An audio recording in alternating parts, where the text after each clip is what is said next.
I'm I'm Robert Chen, concertmaster of the Chicago Symphony Orchestra, and I'm listening to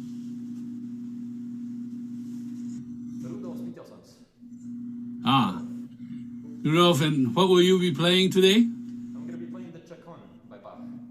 Chaconne, okay, wonderful. Great. Shall I play by sections because it's a rather large piece? I think you should. I think you should play through the piece. If you've prepared everything, you know, I think it's a good experience to play from beginning to end. Okay. Yeah? Yeah. Okay.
So.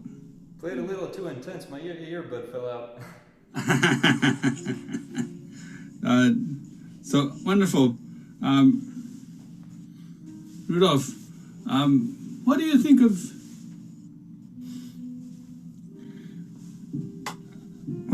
the this set of variations based on this bass line? Do you have an overall structure that have in mind? Well, it's a slow and majestic dance, but it's relatively more virtuosic piece in comparison to other Bach's pieces, in my opinion. Okay. Yeah. So, I guess my question is, how do you want to differentiate the energy between each variation? Well, I guess it all depends on the register in which the notes are played in. You know, if we look at the first page, there's a passage full of 16th notes, after which comes the 8th notes on the upper notes. I think that is more as though it's somewhere in the background, and in contrast with these bass. In contrast with these bass notes that are really in the foreground. Okay. And in sections where there are a bunch of chords, in my opinion, they should be played very full and majestic. Okay. I suppose. So let's can we start? Let's say from the let's work backwards. Okay. Okay.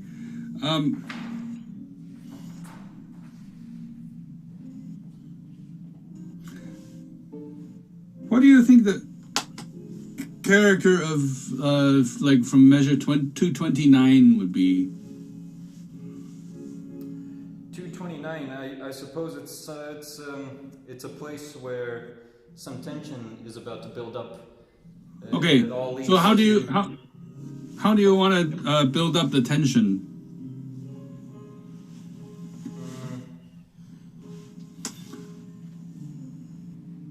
I guess with the depth of the lower notes.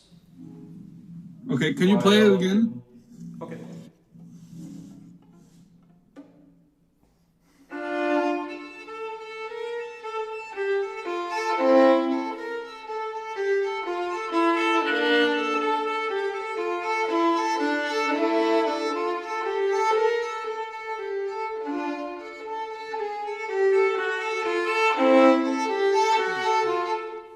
So, Ruf, I'm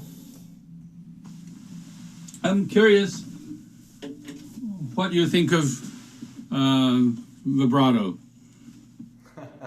To me, it's hard to control. I know that Bach's music doesn't need a lot of vibrato. It's something a little bit too difficult for me because I get way too into the music sometimes, so I forget about these things. But I guess I think vibrato definitely has its place in this music. I'm just wondering, like.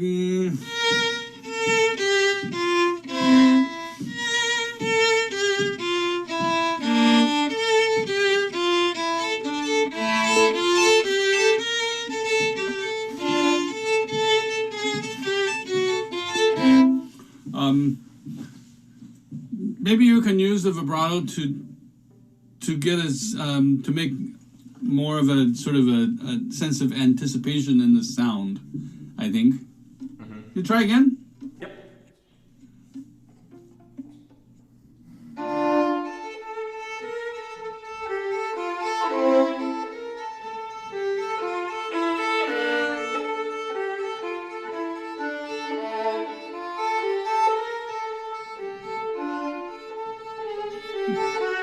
Okay, good. That seems to have a little more tension to me. Yeah. Now, something else you can maybe think about.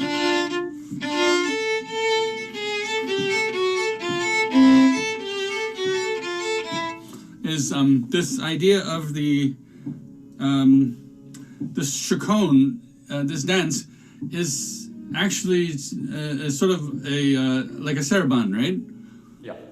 Yeah. So in the saraband, I think that there's a stress not only on the first beat but also on the second beat.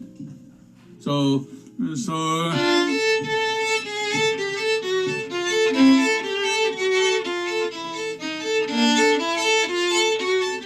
So, you know, I think that 1, 2, 3, 1, 2, 3. That's I think that gives it a nice sort of motion to the pulse. Yeah. Yeah. Okay, try it.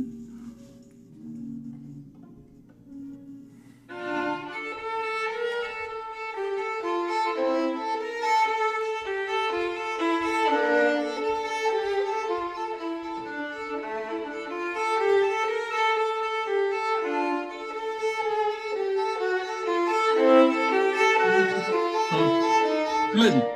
That's good. Now the thing is, you know, it's kind of complicated because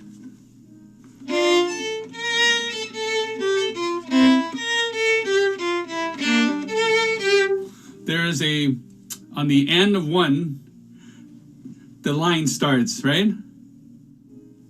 Yeah. So I think you also have to highlight that as well a little bit, so that it's not just so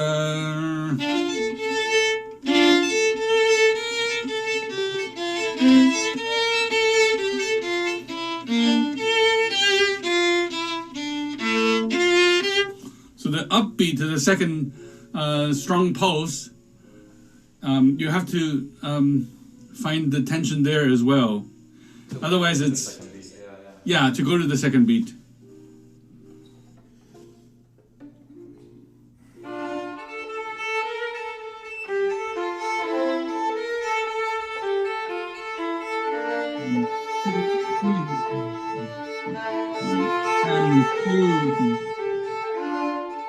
And yeah, that's it. That's good. And then as you build these variations, you know, they're sort of, it's an 8-bar, very 8-bar phrase, right? And it's 2 sets of 4-bar phrases. I think maybe in this case, the second part of the phrase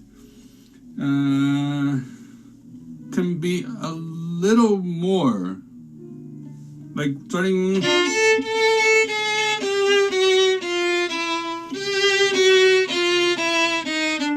you know, because of he adds this sort of spice in the voice leading, where it's a half descending by a half step, and I think that can use a little more energy. I think for me, generally speaking, your performance was very fine, and it just lacked a little drama. I think there are some places where you can look for those things, like for instance here, where you have this descending chromatic scale, which is sort of very symbolic of something in the Baroque era. You know, this sort of heaviness and sadness, and I think you can make more of it. You can exaggerate that affect. Yeah. Mm-hmm. Can you try from there, just from 233? From the chromatics, right? Yeah.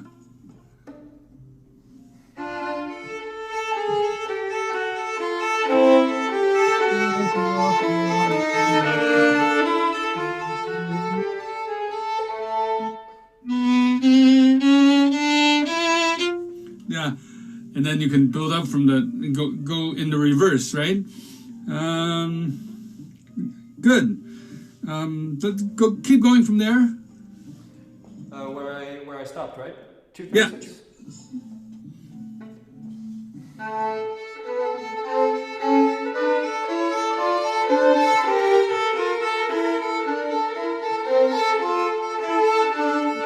Go to the second beat.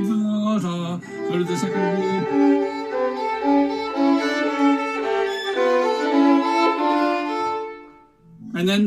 And then this rhythm comes in.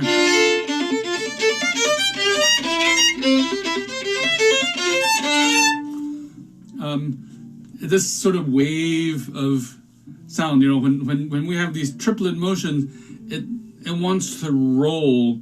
The rhythm wants to roll forward a little bit.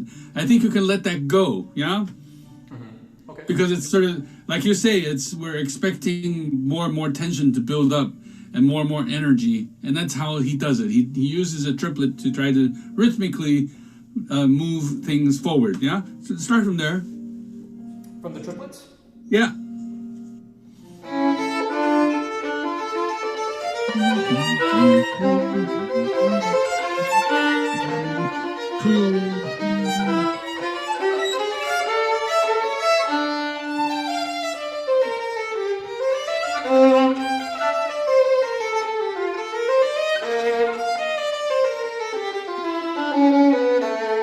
Okay. Like I was saying, you know, the second part of the phrase, it's like a mini variation within the variation. Yeah, you start the articulation is always on the eighth note, right? And then the second variation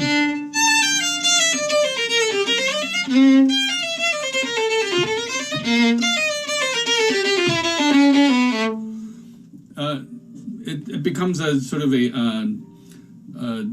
syncopated rhythm, right?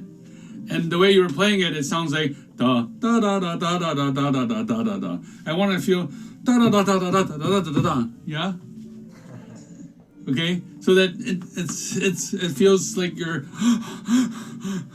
yeah, yeah. It's a little breathless. Yeah. Okay. Yeah. Right from there, 245. Yep.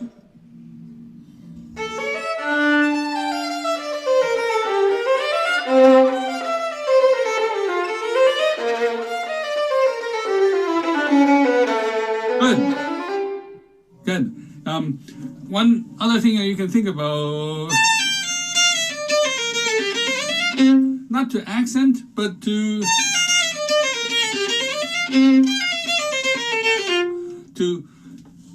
make the bow changes quick.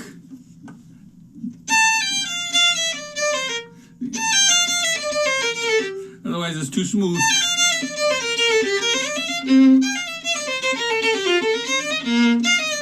Yeah? Mm-hmm. Quick bow changes so that you highlight the da da da da da da da da da da. Yeah? All right.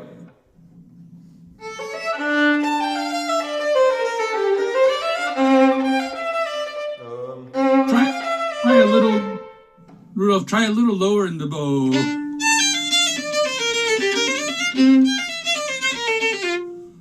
Mm-hmm. Yeah?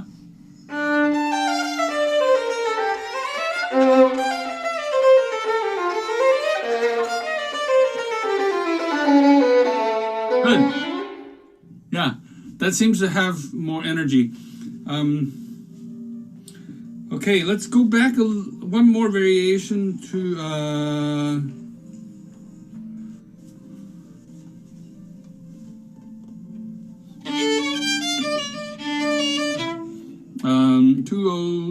217. Yep.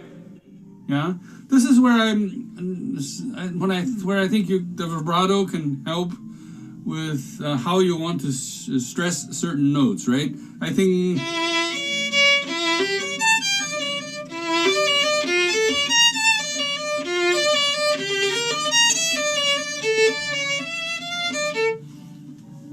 Yeah. Yep.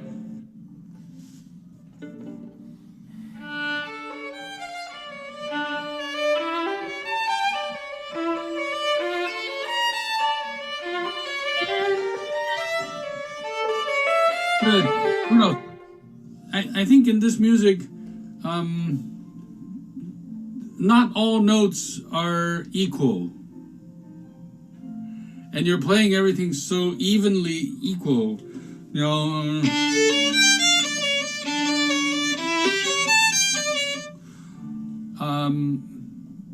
I encourage you to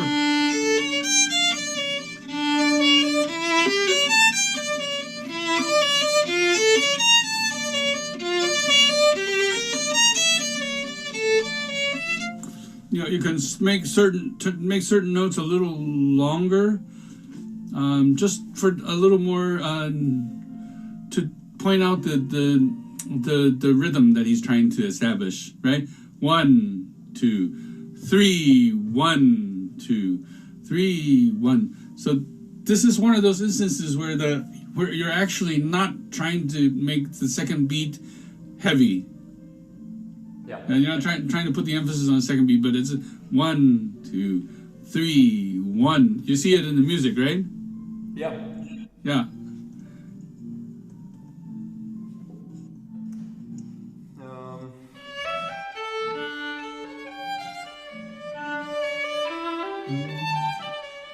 Three, 1. Oh yeah, I forgot to mark the third beat a little bit. Yeah.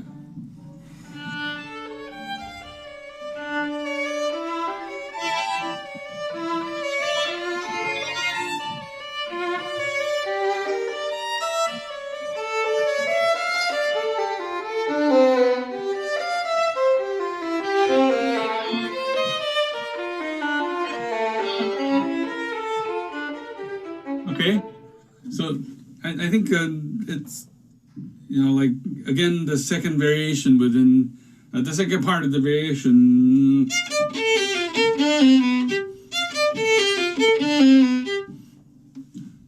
Just show us how he changes the rhythm with a slur.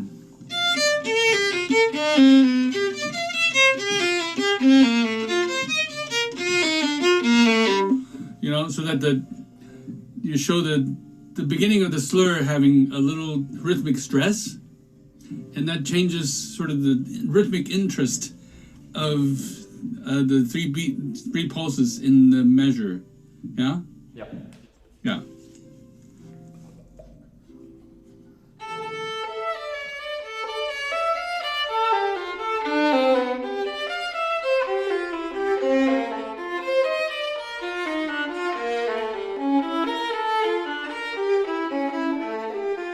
Good.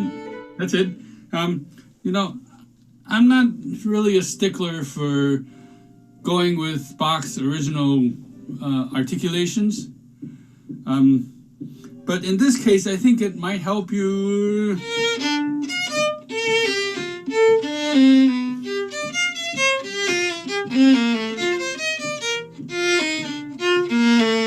So,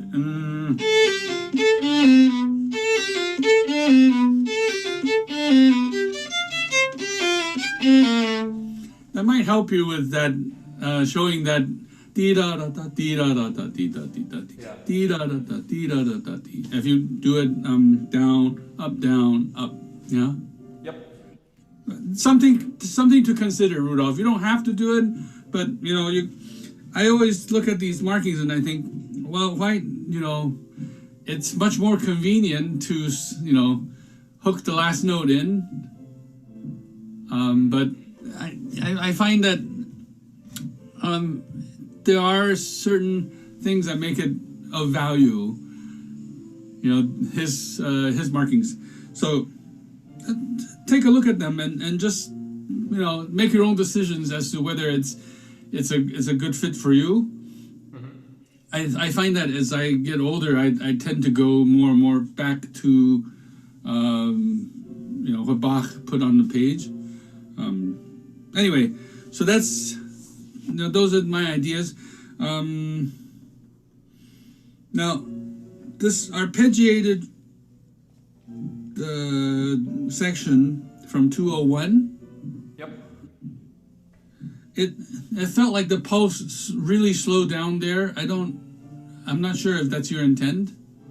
No, it could be that, yeah. I sometimes Yeah. forget. Yeah, you want to try just, having the pulse be more. I mean, I don't want every variation to be the same speed, but I think maybe closer to what you has started. Yeah. Yeah. Okay. Okay. I'll take a bar before then. Yeah.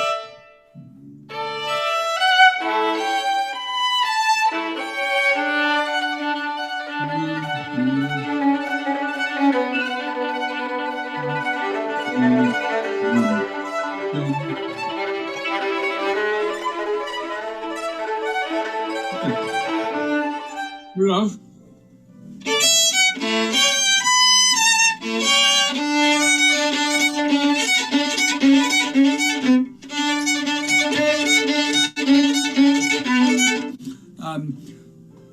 Again, I think this is where one of those places that go to the second beat.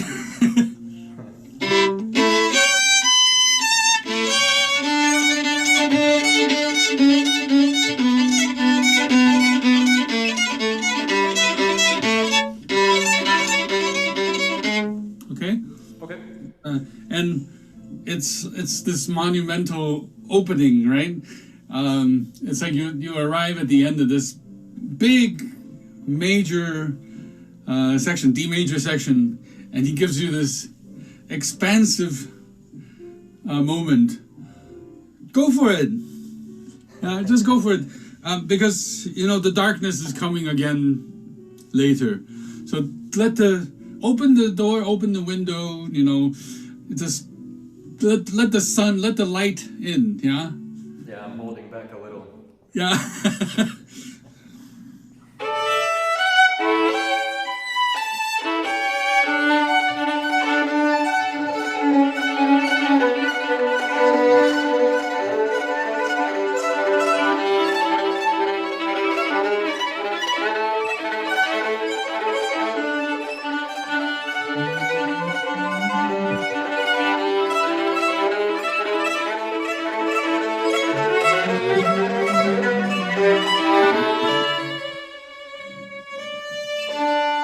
Good.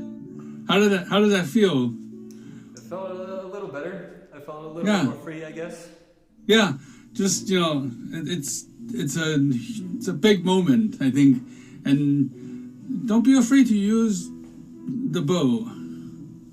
Just let it move. Yeah. One thing I was thinking about is that.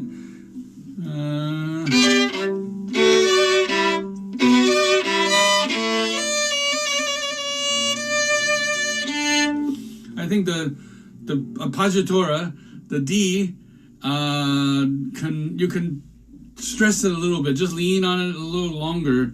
I think that'll give it more tension. Yeah. All right. Okay. Let's go. Let's go back in the. Let's go back to the beginning. There are some particular variations that I want you to think about your usage of the bow.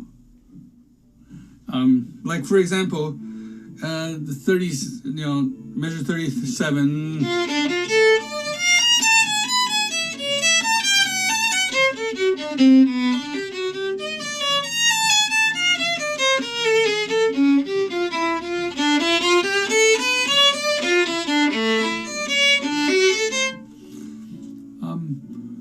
I find that when you have these détaché 16th note passages, these variations, that you have a tendency to always play it at this part of the bow.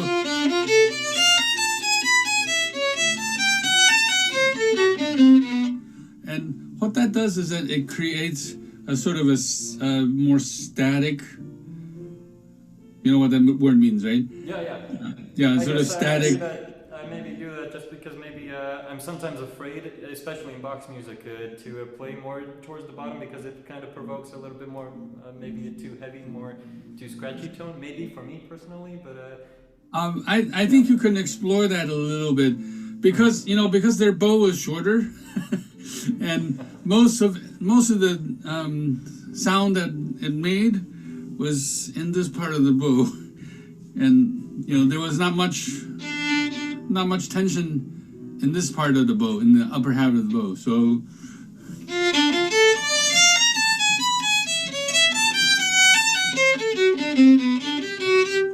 yeah, just try a little lower in the bow. Yep. Yeah.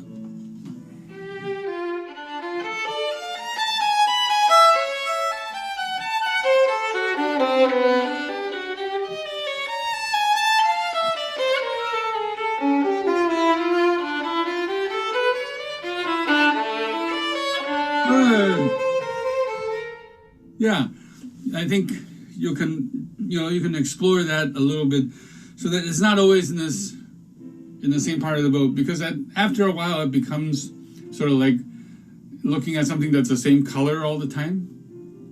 Yeah. Yeah. And let's go on from there. Yep.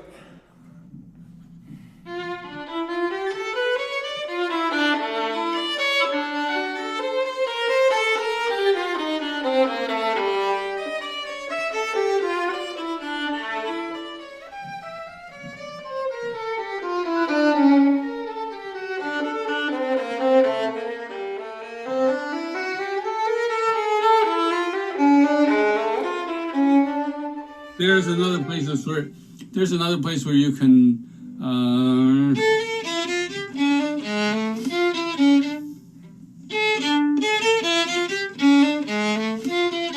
I mean, he could have very well written, but he put in those slurs. Just show us that slight irregularity in the phrasing, yeah. So that he puts it in, he puts in the different energies, yeah. Yeah. Okay. Shall I try this spot? Yes, please.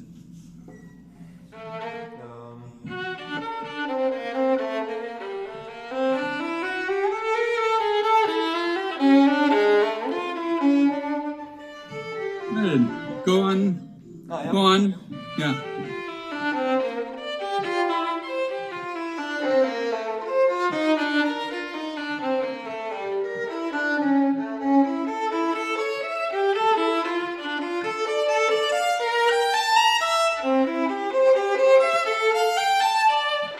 Here is another place. Use this.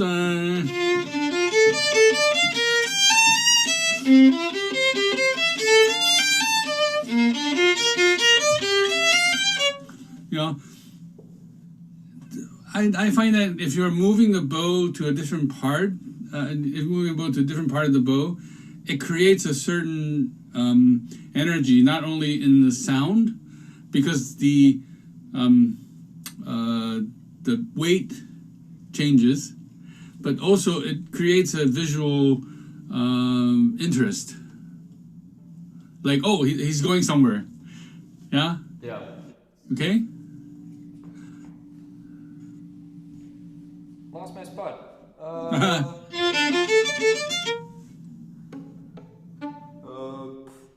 I suddenly got lost.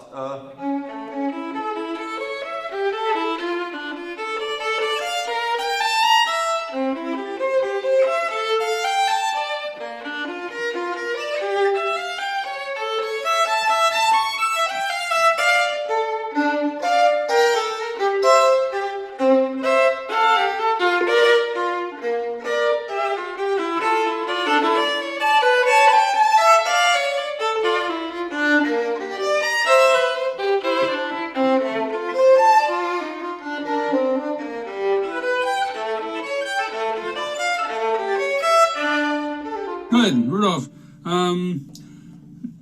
Look at this 61.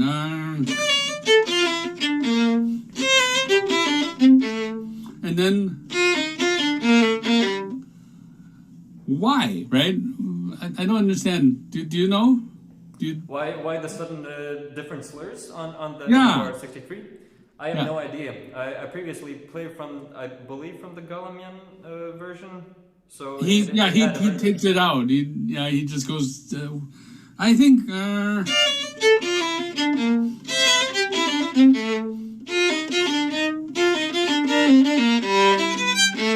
I think it's just another example where he's trying to create variation within the variation. And if you make it uniform, then it's like you're kind of disregarding what he wants. Yeah. You know, so I would explore that a little bit and just I understand that with the Galamian, he's often looking for the best violinistic solution and the most logical violinistic solution. But I think in this music, it's not always that logic that is the most important. It's the character that you're trying to convey, the differences in the articulation that you're trying to bring out. You're trying to bring out those quirkiness in his writing, not just paint everything the same color. Yeah. Okay. Good. So good. Can you play the from 73? Yep. This is after.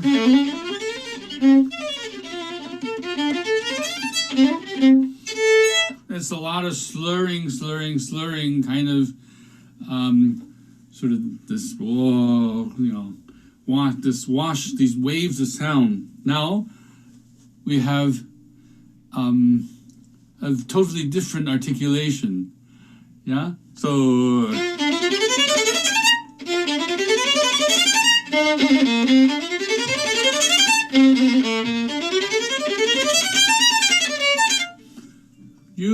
Use the speed of the rhythm to help get you to play play with different energy. Yeah. Yep. Don't try to make it so that it's uniform. Try it.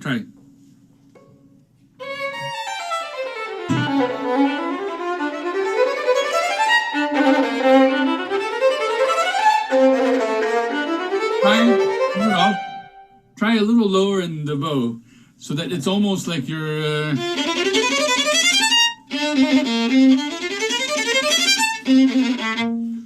A little lower in the bow. Yeah, I started off these passages with the up bow. Maybe I should try and change it to down bow?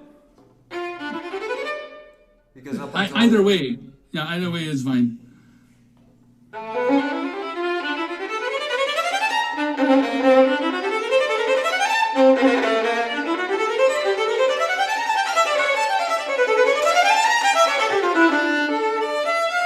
Good. I think that sounds much more virtuosic, and I think that's the intent. Yeah.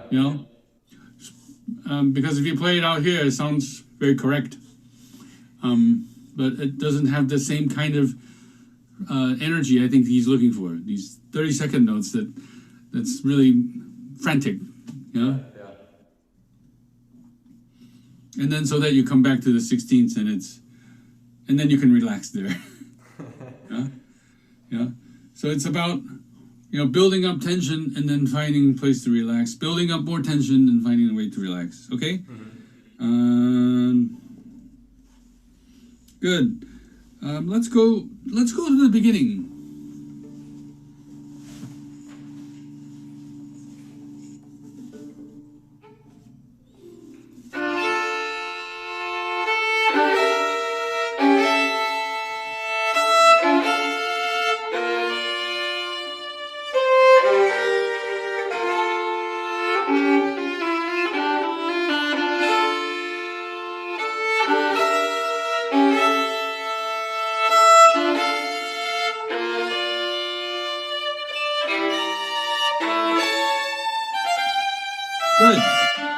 Good. Do you feel the empty first beat? I sometimes forget about that, but yeah. Yeah, I think it's very important because the chaconne starts on the second beat. Kind of strange. Most sarabans, there's a first beat, but this one, nothing, right? So just gather yourself so that you make us really, you bring us on this journey with you, right? One, ta. Yeah. So it's a okay. This is the event, yeah? Yeah. Okay? Yeah.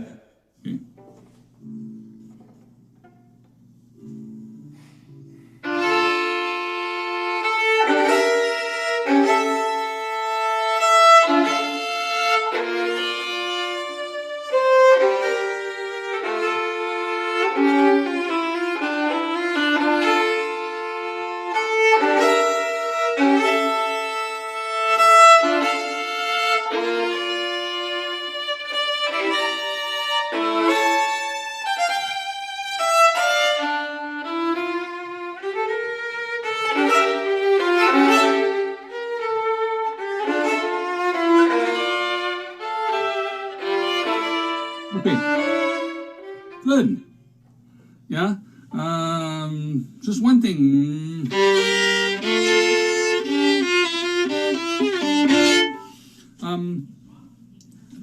Don't. I think it's.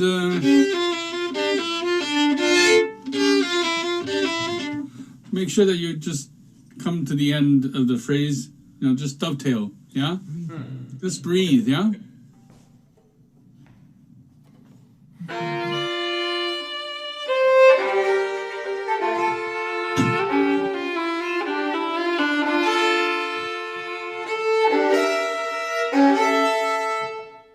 Good.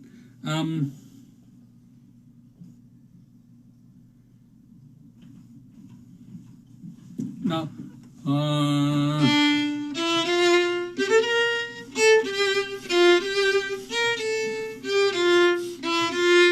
can you just play that without all the chords, just once?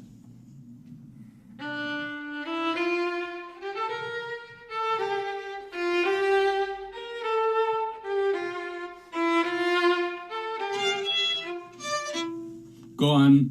Yeah, it's a little confusing because we have a delay going on. That's why. Okay. So.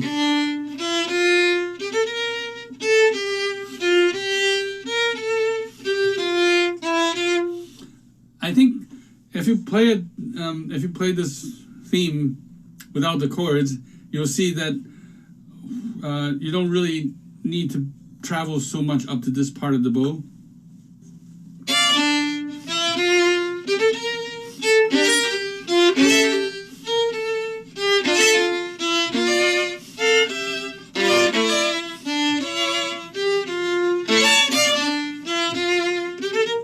That'll also help you with the pulse, because generally when we play this variation, you know, with the hook bowing and everything, it makes the pulse slow down.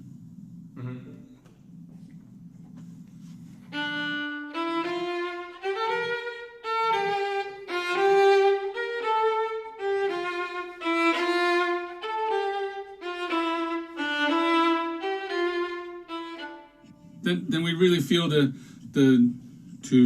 we really feel that rhythm of the chaconne, yeah? Okay, play it now with all the other notes.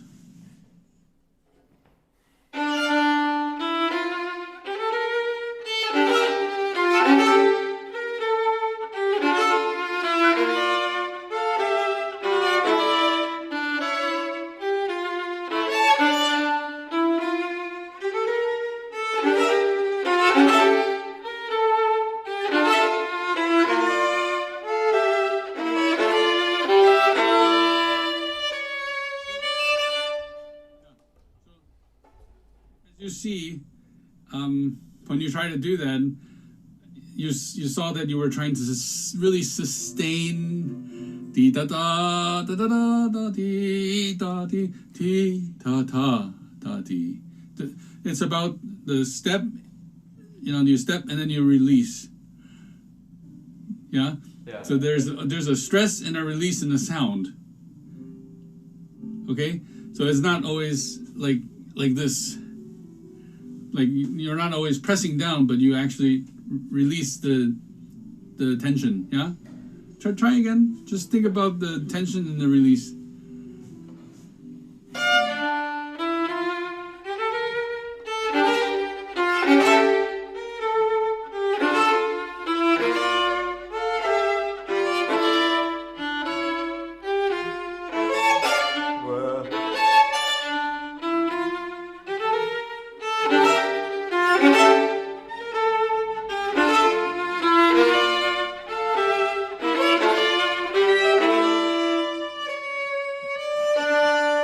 Good.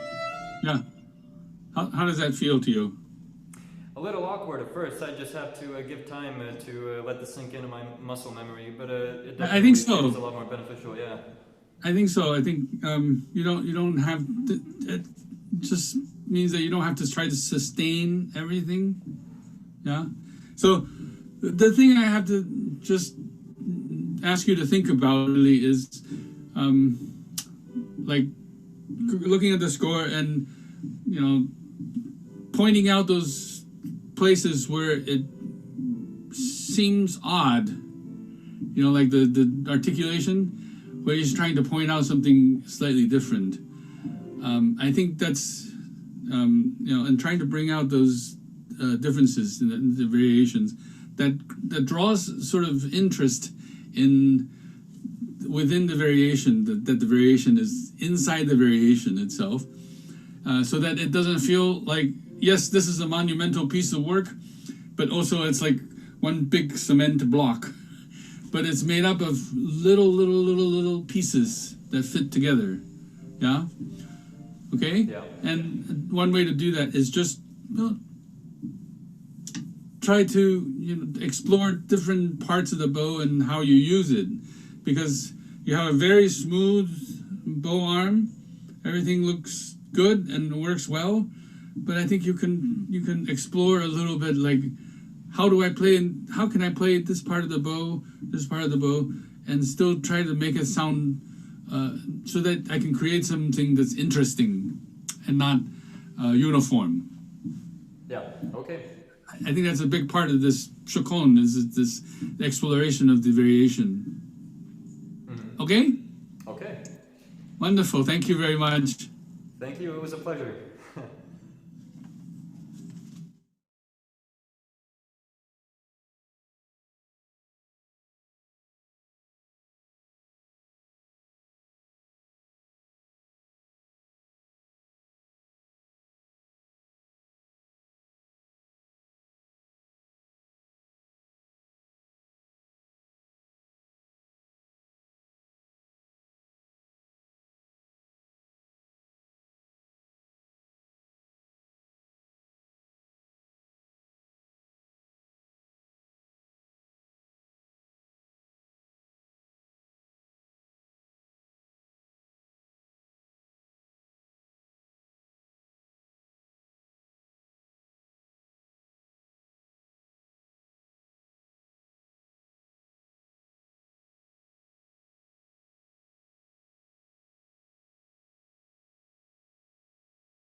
Okay, great. Wonderful.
Good.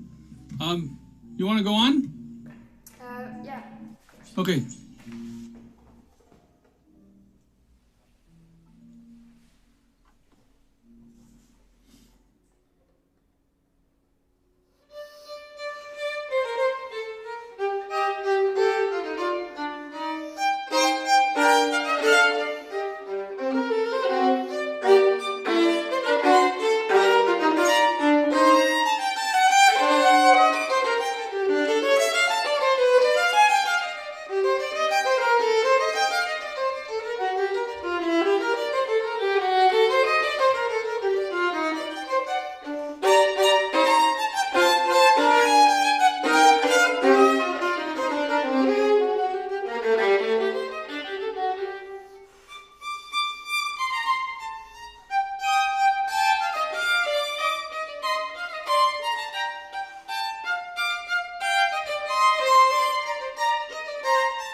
It's understand, or?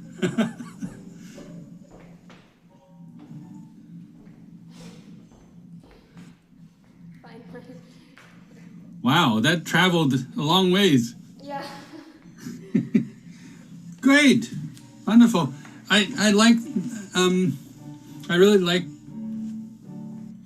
your the freedom that you take with this music. You know, I think we always hear it sounding a little old and tired, and you know but I love that the prelude, the adagio has a real sense of fantasy and sort of improvisatory freedom, and I think that's really great.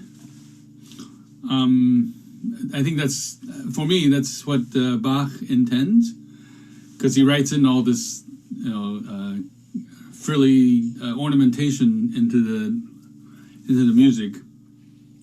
Yeah, and I enjoyed that a lot. I also enjoyed that you were making a lot of different shapes with the phrasing and your sound and so on and so forth. I think those are all really wonderful things. So, brava. Now, in the fugue, let's start in the fugue. Measure 76. Could you just play that for me? I want to know if it was an accident or not. 74? 76. Oh, 76.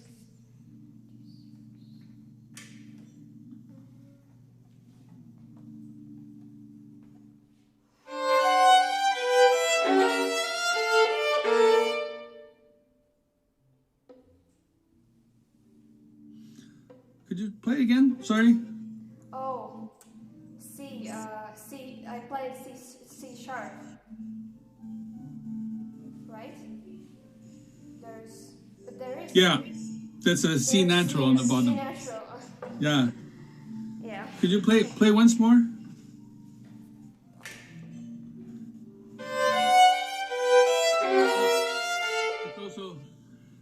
It's also a B flat.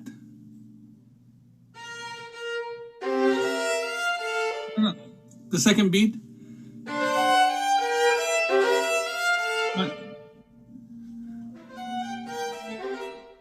That's it. Yeah. Okay. You played a B natural the first time. Oh, by mistake. Yeah. I'll be more careful. Yeah. And can you play from measure 82 once?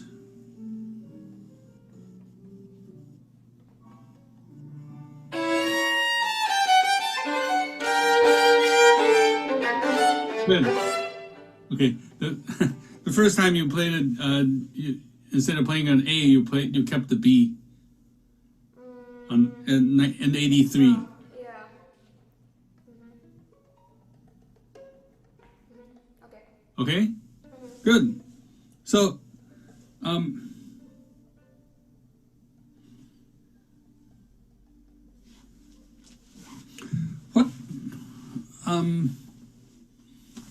what do you think of this? What do you think of this tempo for the fugue? I think how I play it's active, but maybe for me yet it is a little bit quicker than I can make it, but like it's my potential tempo. Okay, so you would like it to be this brisk. Good. So I like it too. I think it's good. I think when you play it at this tempo, you still have to keep in mind the point. Well, the point, not the point, but the idea of the fugue as a sort of a very rigorous contrapuntal composition. So, and in Bach's time, he often has a fugue subject that has two very different characters. One is very rhythmic, and the other more melodic, but both very motivic. So, for me, this fugue subject is very short. Yeah, but there's still two parts to it. There's that rhythm of the repeated bum bum bum ba, bum bum bum be, and then the second part, dee da da da da dee, la da da da da dee. So that's very melodic, and I think the melodic part, maybe you can play more strict, dee da da da bum be da da da da dee, so that it's not it's the little notes are not too quick, dee da da dum bum bum, so it's more vocal, and then dum bum bum be da da dum bum bum bum bum bum dee da da dee dum dum. Okay, can you try it?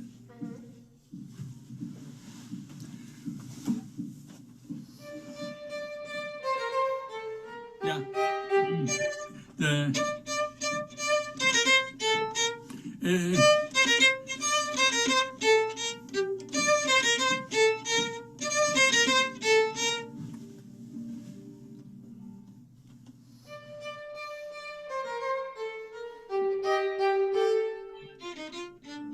That's it.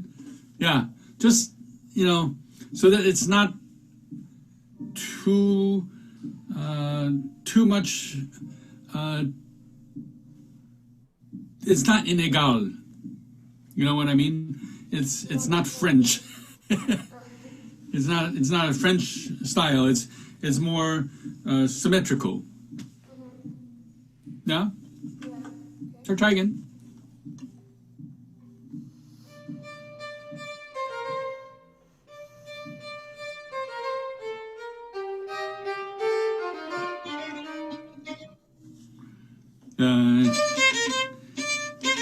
You wait.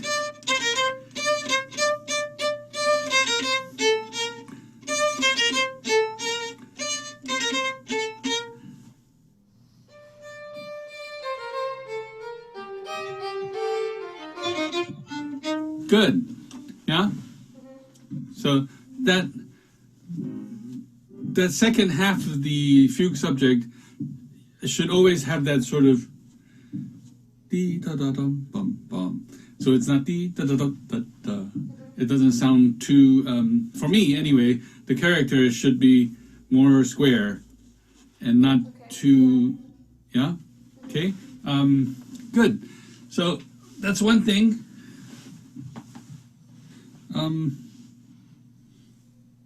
Now,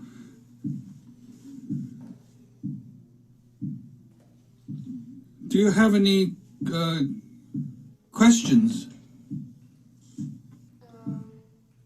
Not yet. Not yet? Okay. What happens?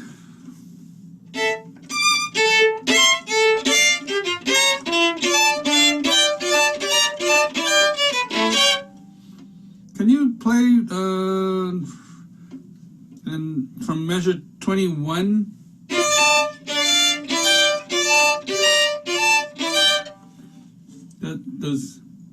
Those chords.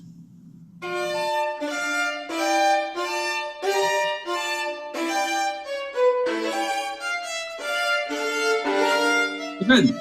No, is that how much bow you're gonna use? In the real tempo, no. No, right. So can you play it like with the amount of bow that you're going to use?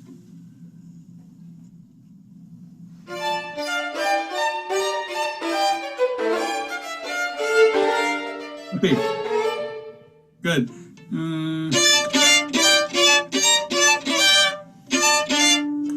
It's what I'm finding is that when you have a string crossing,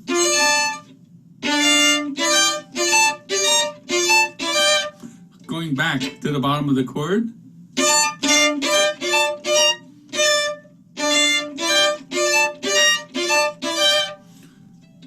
that it's a little late getting back to the bottom.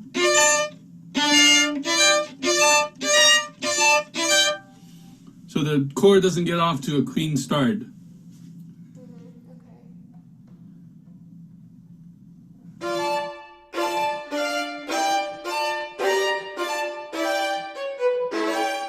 That's it. Okay, so can you play it a little faster? And just be mindful of when you go.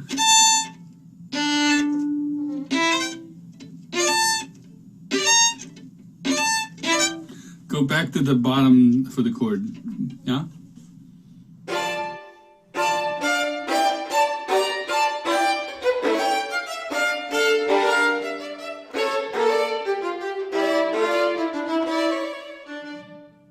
That's it.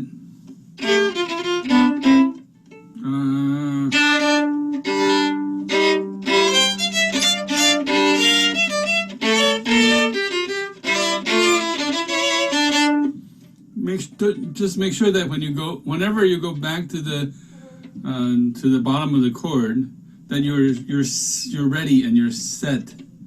Yeah. Sometimes it's a little. You're not quite ready for the bottom of the chord. It's the string crossing going from the top of one chord back to the bottom of the next chord. Yeah?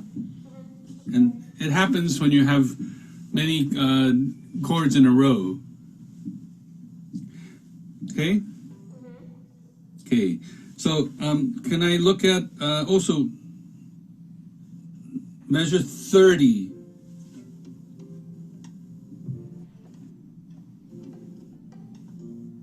Okay?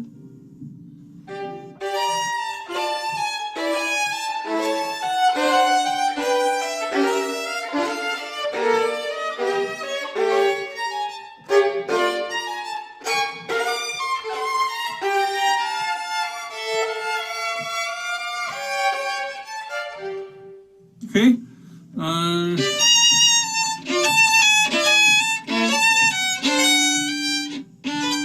So the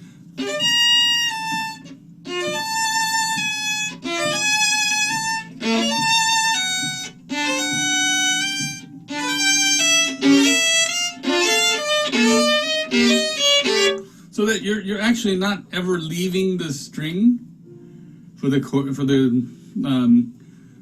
execution of the chords. Do you understand?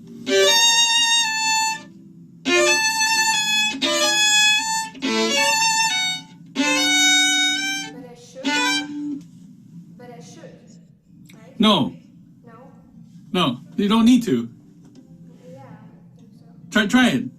In slow tempo or in real tempo? Just slowly once.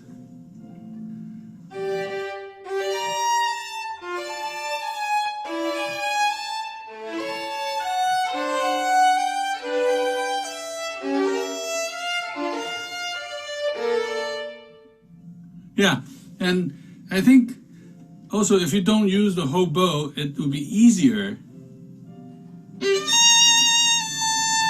Because when you get out here, this motion becomes much bigger.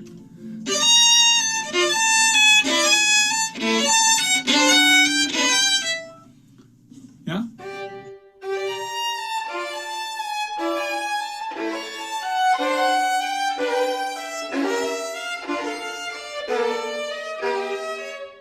That's it. Okay? Go now. Try a little faster.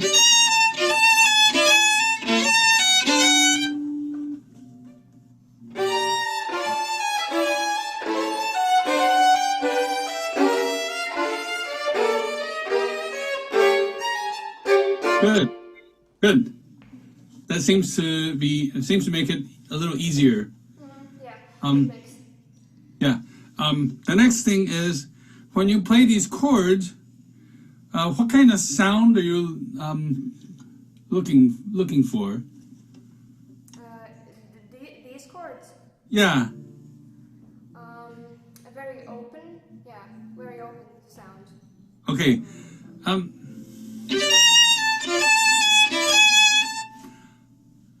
Yeah, because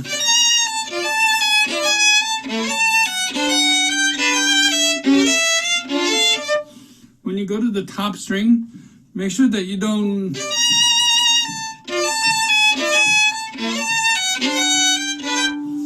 squeeze, and actually lighter.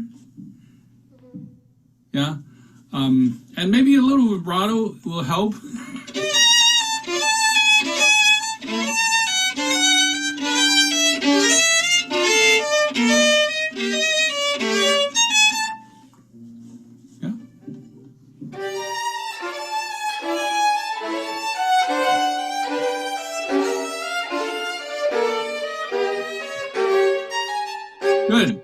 Good.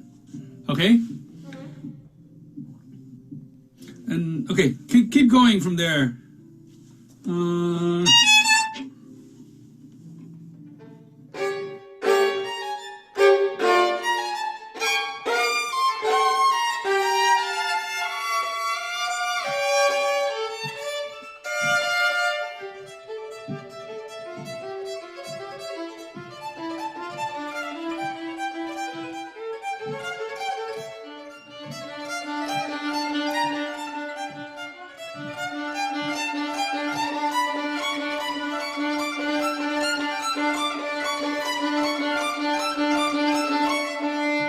Good. Marta, I like what you're doing. I like what you're doing with the arpeggiated now. As you grow,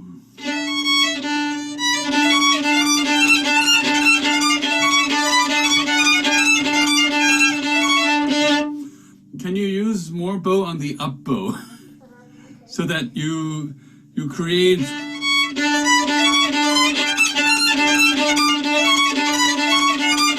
so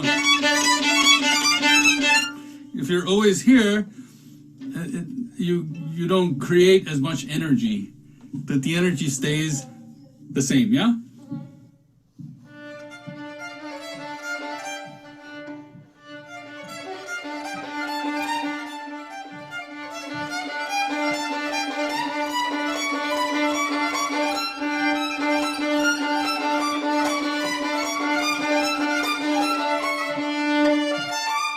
Good. Try it again. Just try it again. I don't think you need to press as hard as you are. Just use more speed, yeah?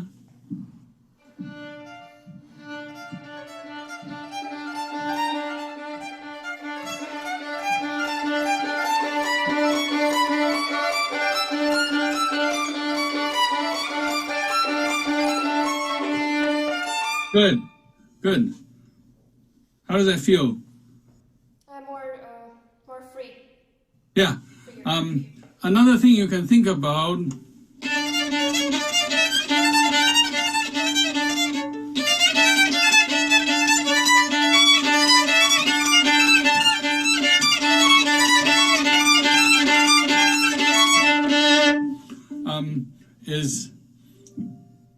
trying to stay physically still. Yeah, because when you start to move and you have the string crossings, things go in a slightly different place, and it's difficult to execute that free bowing when it's things are sliding around. Okay.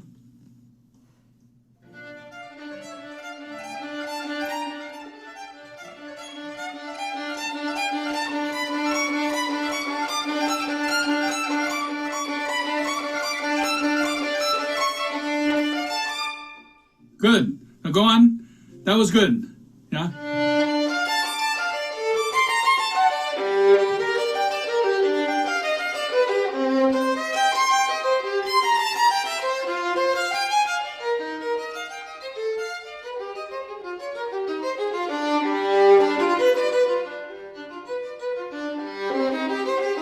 Good.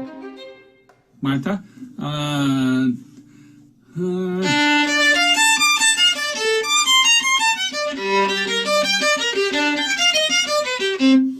Can this bow stroke have a little? Can you have a little more core in the sound? And I think you can get that if you tried.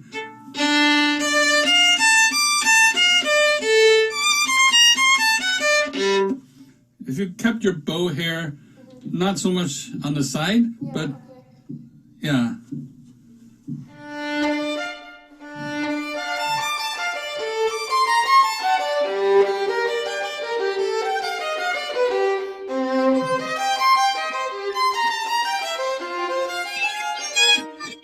Now, and as you go on,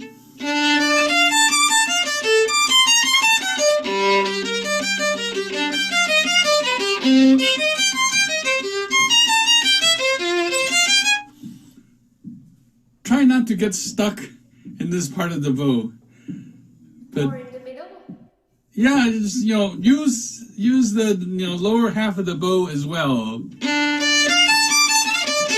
so that to help you make the shapes that you're making more obvious. Yeah.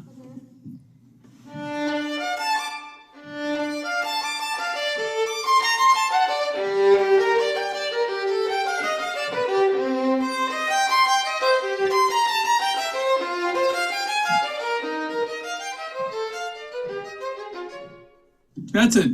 Yeah. Yeah. You see how when you move the bow to different parts, it gives you slightly different energy in the sound. Yeah. But if you stay in the same part of the bow, going down, up, down, up, down, up, the energy stays the same. Even though I know that you are trying to make those shapes. Yeah. Yeah. Okay, good. See. Can you go to just the end of the...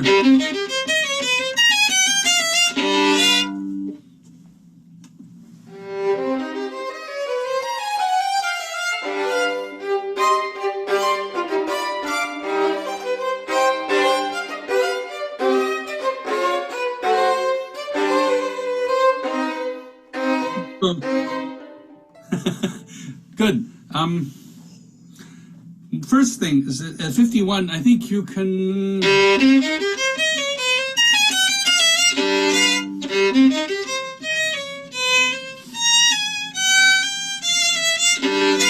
You can make those slurs more obvious.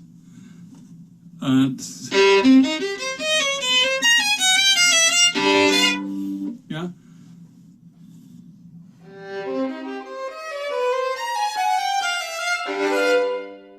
Okay, now here we go back to the same principle of the chords and the string crossing.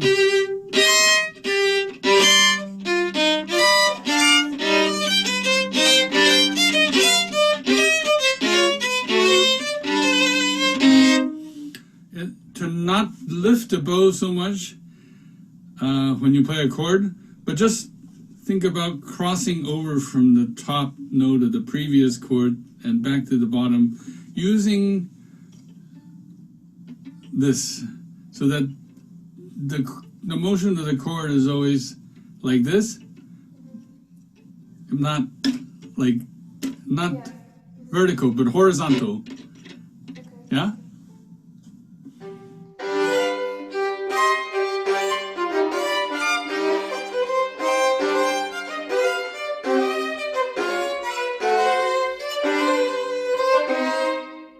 So there,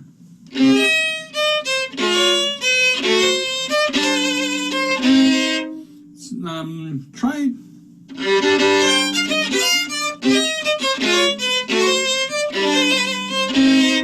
to not lift so much, because I hear this. Can you just play without the chords once?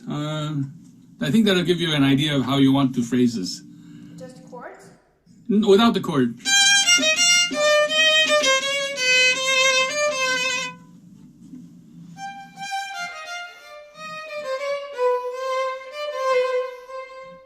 Okay, once again.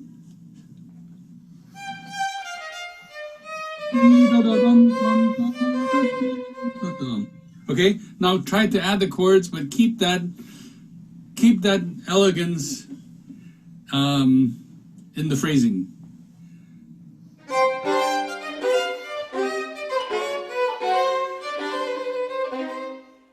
That's it.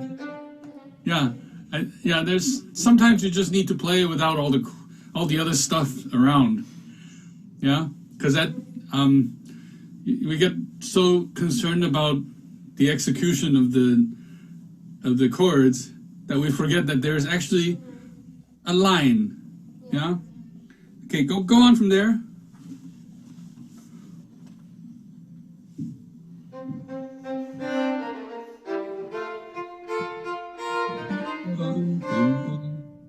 Go ahead. Okay. Should I go on? Yeah, please.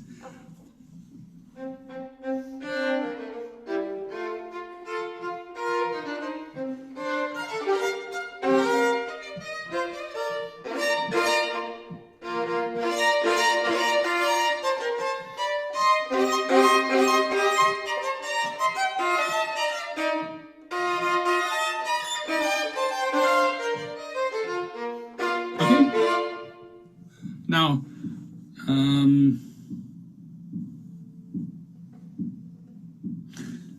one first thing is at 55, 56.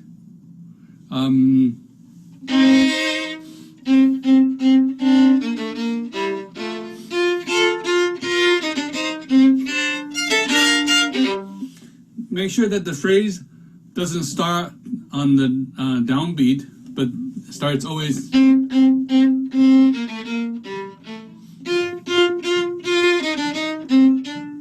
Okay, so that it's very clear that it's always.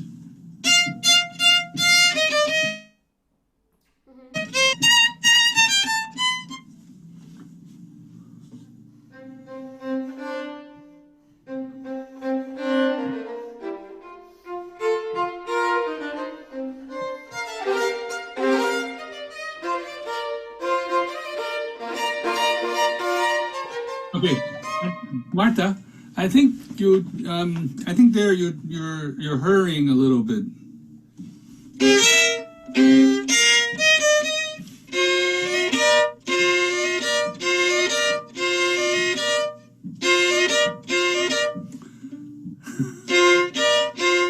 Just play.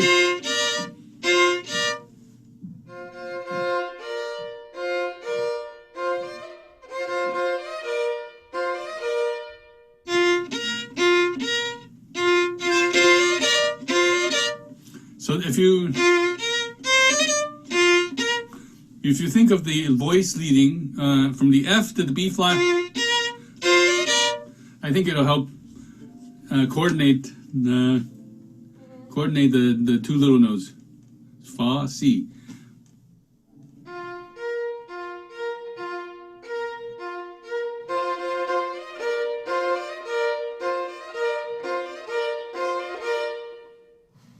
Okay? So that your bow, you teach your bow to lean to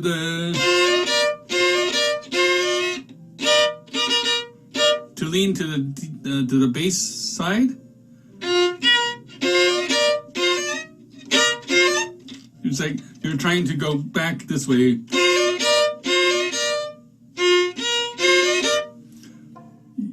You understand? Does that make sense?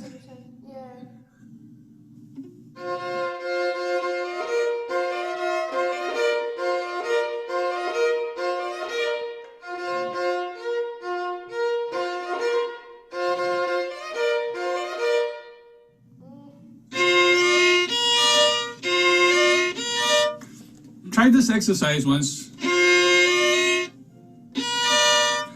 Play the bottom note first.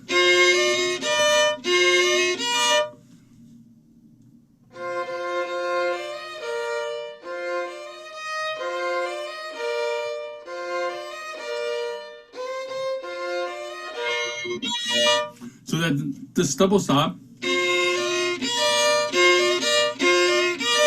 you're thinking of starting from the D string instead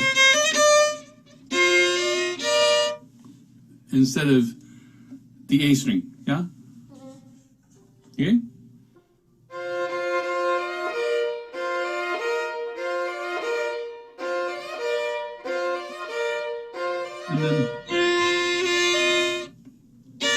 And then once you put down the fourth finger, lift the third finger.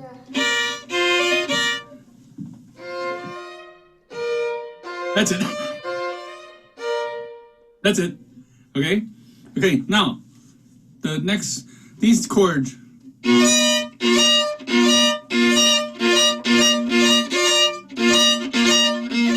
This 4-note chords.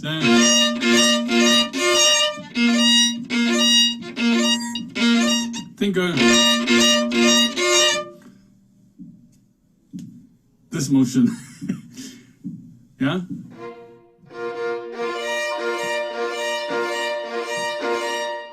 That's it. That's it.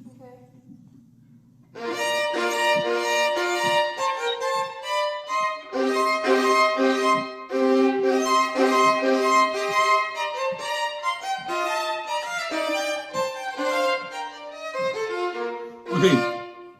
How does that feel? Difficult.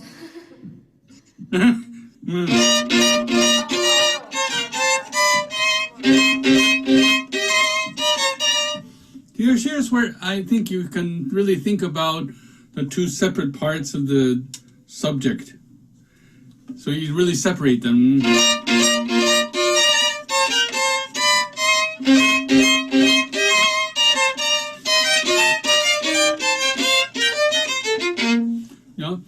And because you're involving all 4 voices now, you can take a little time, yeah? Okay?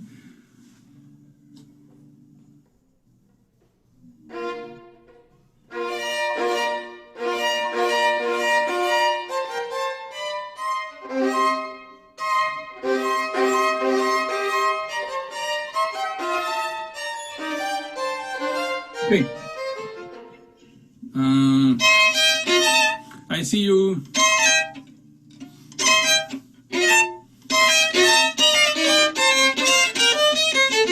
If you stay still.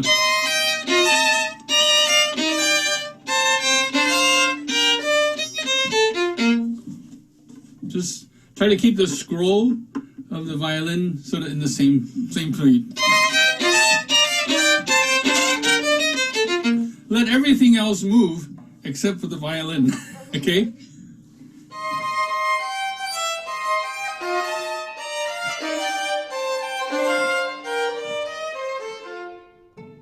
And it feels very unnatural to you, I know, because you're a very physical player, and you want I don't want to take the natural motion away from your playing, because it's good, but there are places where if you were still, Yeah, I understand. yeah, because it disturbs the how you would be able to execute something. Yeah.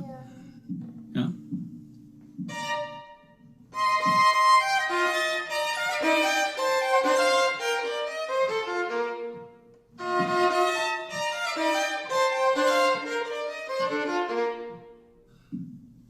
Okay.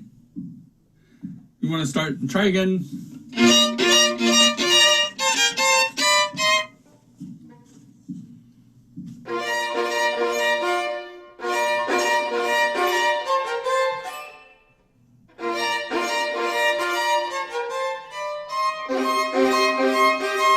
Good. Go on. Yeah. Please.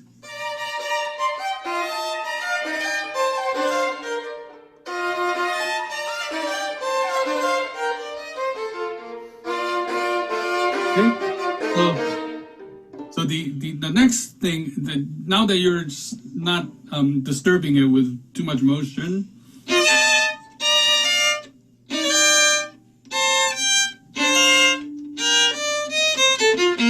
so which finger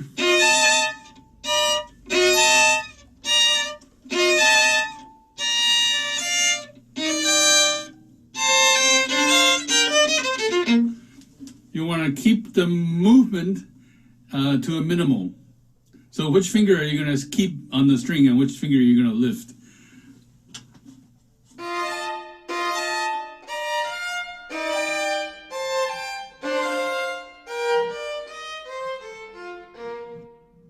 Good. Okay, now just combine again.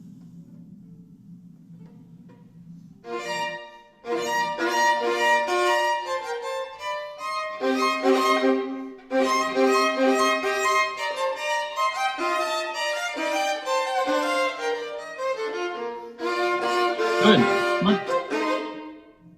Much better, yeah? Much better.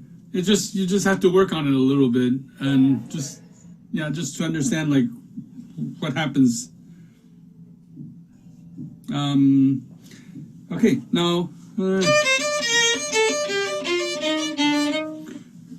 let's go from there.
That's the same idea with the trying to stay closer to the string. It gives you a chance to coordinate the beginning of the left hand and the beginning of the right hand. Yeah, but when you lift the bow to try to strike the chord, it throws something off, and it's like your fingers want to come off the string as well. Yeah?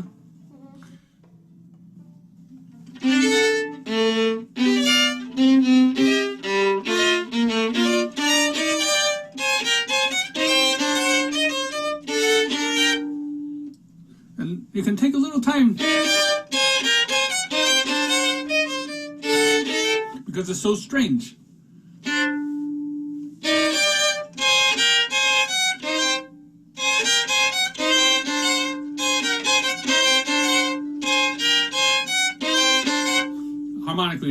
very odd, yeah?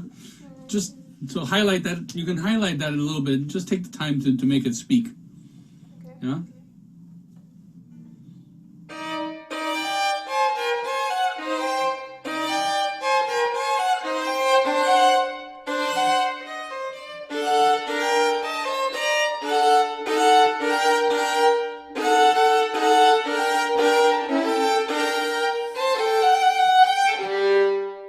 Good. One thing I wanted to point out in measure 74, you see how that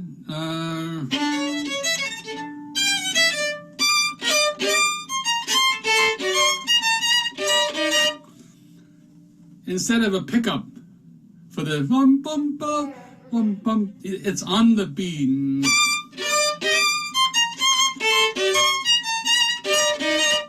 So maybe think of the phrasing not dictated by the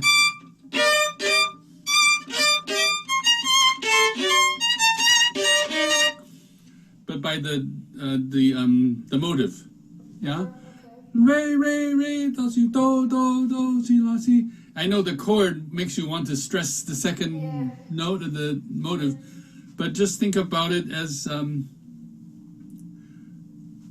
starting from the first note, yeah? Yeah, first, yeah. Yeah.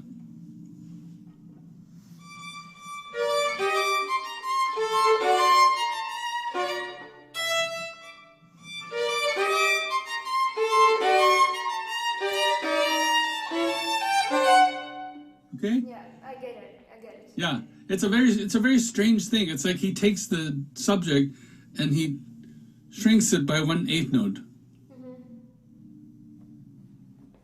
Right? Yeah. It's one of those odd moments in the piece. Okay?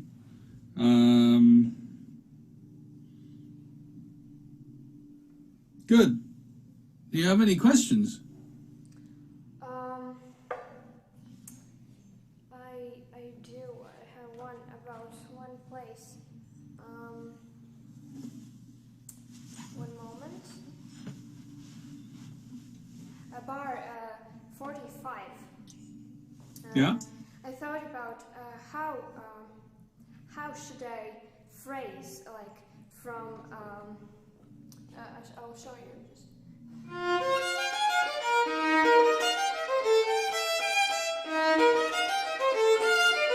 Like the new part now, the sequence started from bar number 46 or before. Yeah. So, before that, the sequences are always.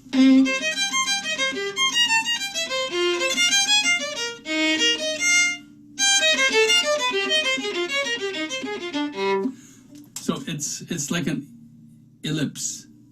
It's elliptical because the,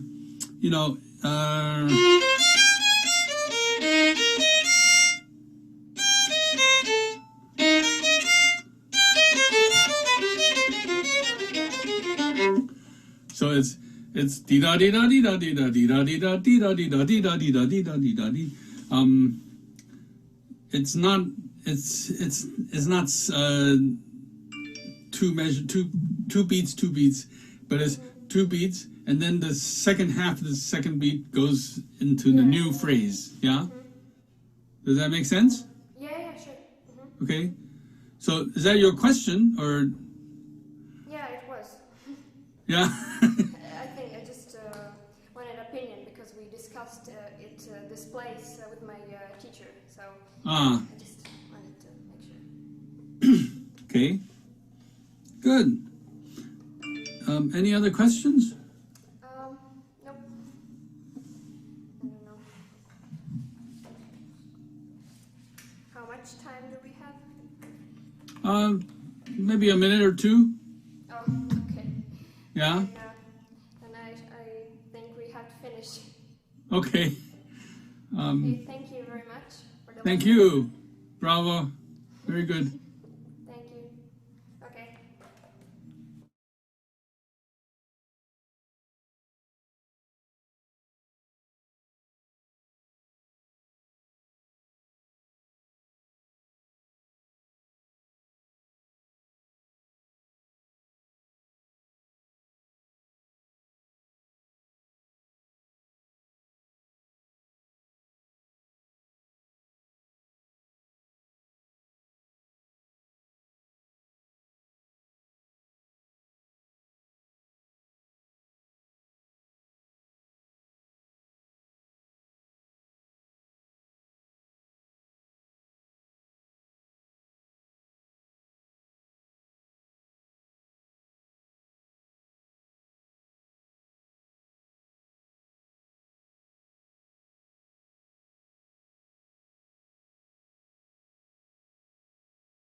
Hello, Gunnar.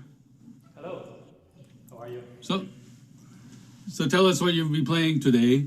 I've been playing Ysaÿe, the sixth sonata. Okay. Yeah. Do you know any background about this piece? Just that it's written for Manuel Quiroga, which is a Spanish violinist, also the 20th century, and had very lovely recordings of Spanish composers. Ah, right. Yeah, and I think the whole feeling of the piece is also like a very like Spanish, passionate, and I think a lot of it is about love, in a way. Okay. Well, you ready? Hopefully. Wonderful.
Are you okay?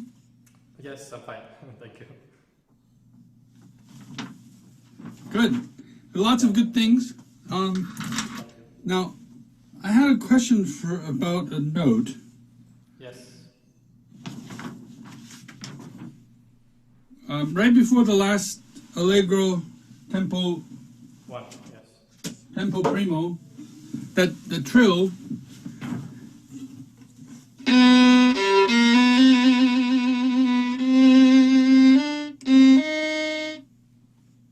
I have especially written the natural there. Okay, because Maybe it's wrong, because I've also listened in a recording and it was a D sharp. But yeah, I mean in the first edition of the piece, maybe it was a mistake, but okay. there is no natural sign there.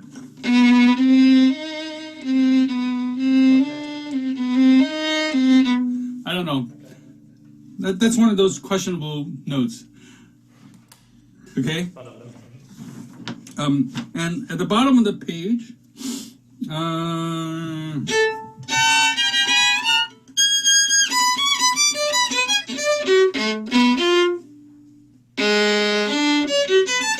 Oh my goodness. it's a G sharp. Yeah. Okay. And before the allegretto poco scherzando,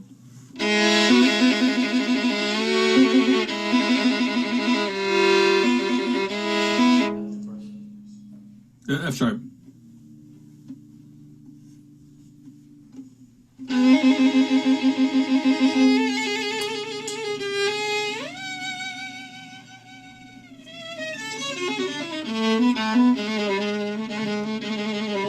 Okay, so those are the two notes that jumped out at me.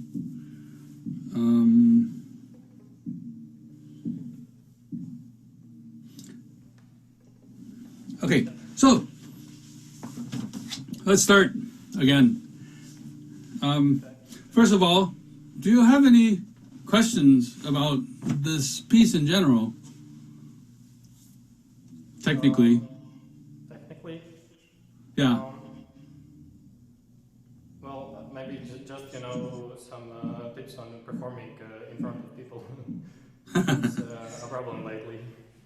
Okay, so what I noticed is when you have those double stops, Yeah. that you're having some trouble achieving the sort of the maximum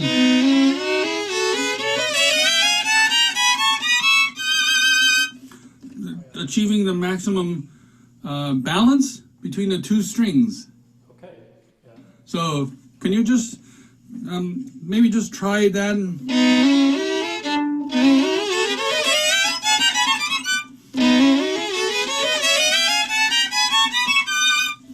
Can you just try that once? And just think about good balance between both strings.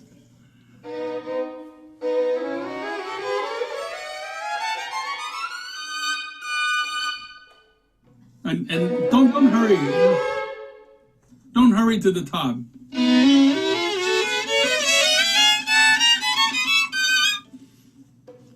And so that, you know, when you have the slurs, really set. Huh?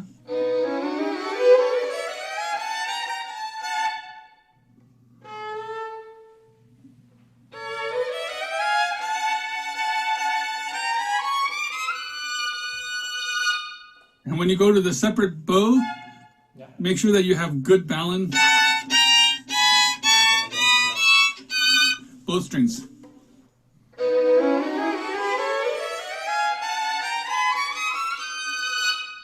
Just a second.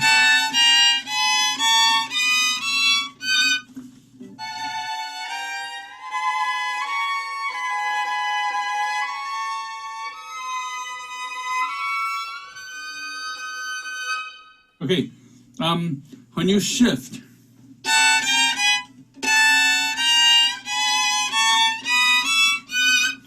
make sure that you, the left hand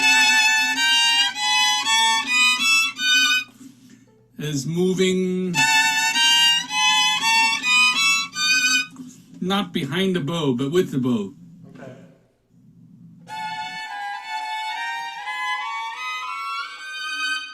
That's it. And the top double stop.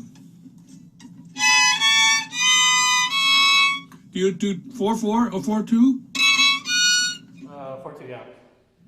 Try it. 4/3.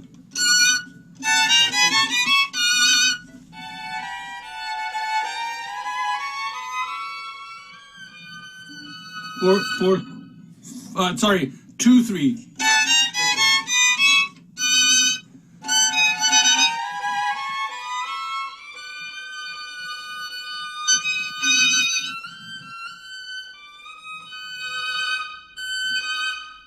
Okay. Once again. More balance for Yes, that's right. Yeah.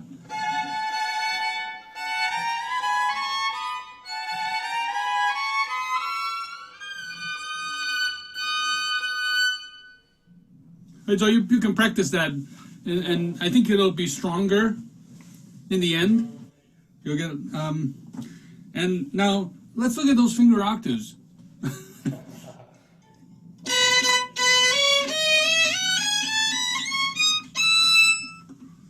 Okay.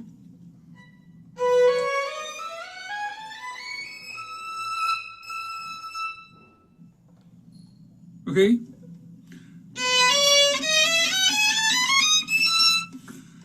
How do you think of the scale? Do you think of it like? Yeah, exactly. Try to think of it in groups, I think, Okay. so that you're not thinking of each shift.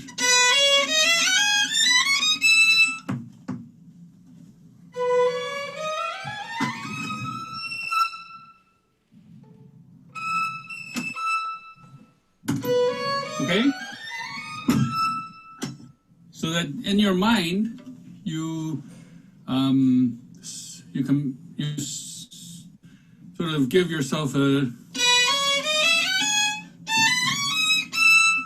place where you're going to slightly pause. So it releases the tension in the hand. Yeah.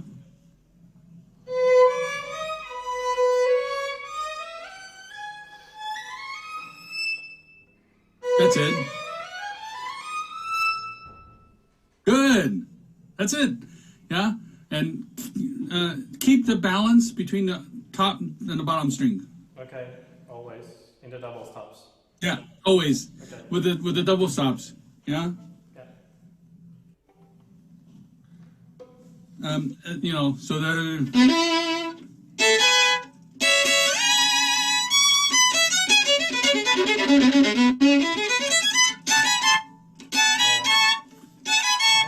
Whenever you have a double stop, just make sure that you're prepared to be playing on both strings. Okay?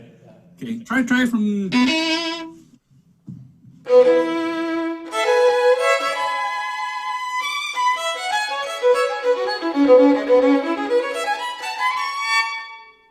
Yeah.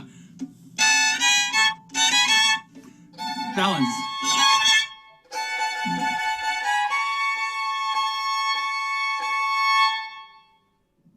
Good. Okay, once again.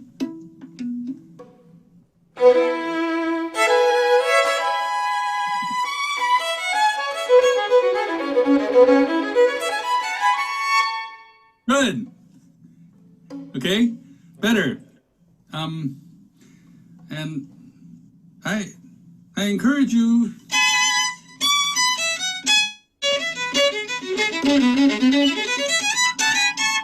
to really accent those forzandis. Yeah. It's very backwards. I know. Yeah, I think you can make much more of them. Yeah. Okay. I'll try. Okay, go on. Go on. Okay.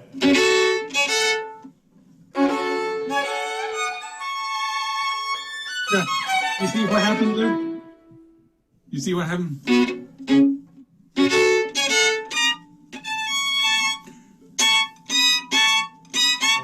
Make sure that you have both notes, yeah?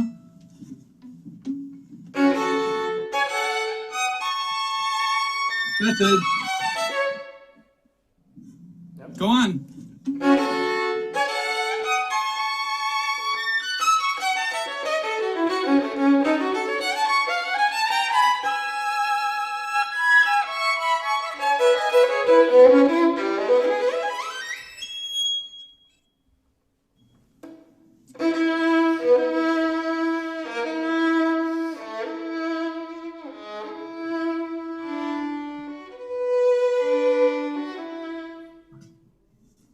Go on. Okay. Yeah.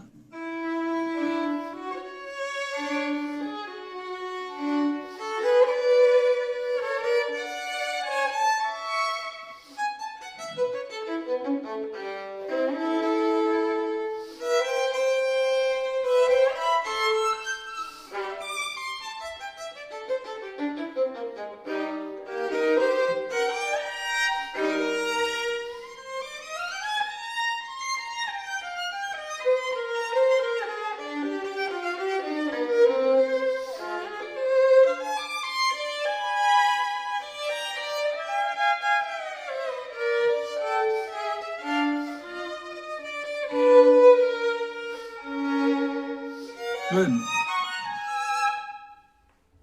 Good on. I think this dolce grazioso quasi allegretto.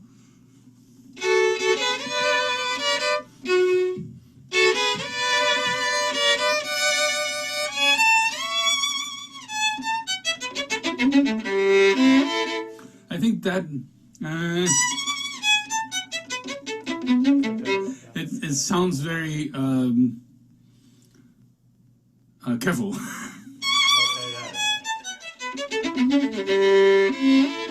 I think it can have a little freedom in that gesture, yeah? So that it's not completely. I think you have a little more freedom there, yeah? Okay, sure. Yeah? Do I need to go from there? Yeah. Yeah. Yes.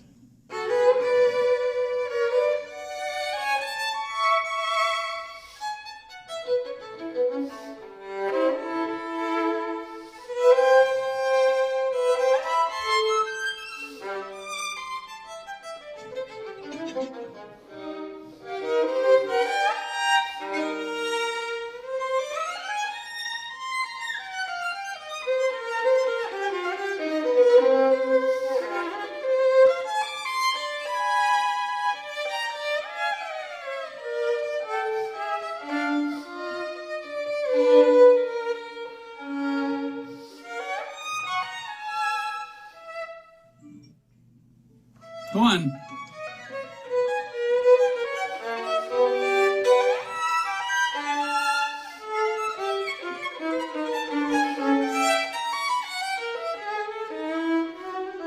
Good.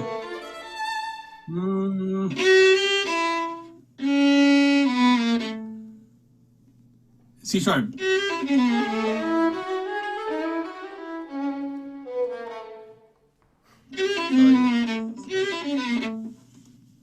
Okay?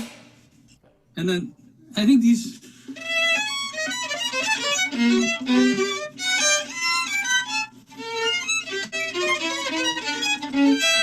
I think you can treat those like that.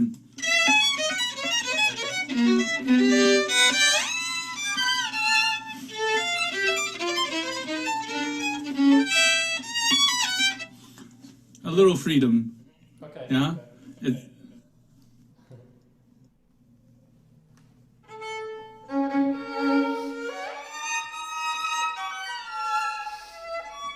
Gonna. Don't be afraid of that shift.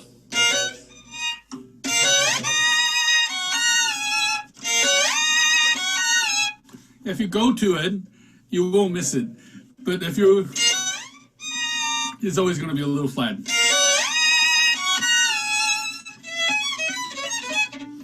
Okay. The piano is on the poco lento, not not on the not.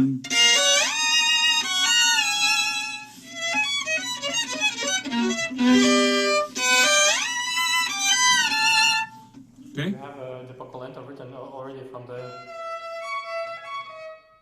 first. Yeah, chord? that's Okay. that's poco lento.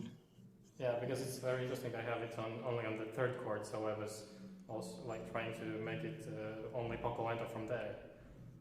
I think it's it's a that's a I think the printer decided to put it somewhere else. Just wherever. Yeah.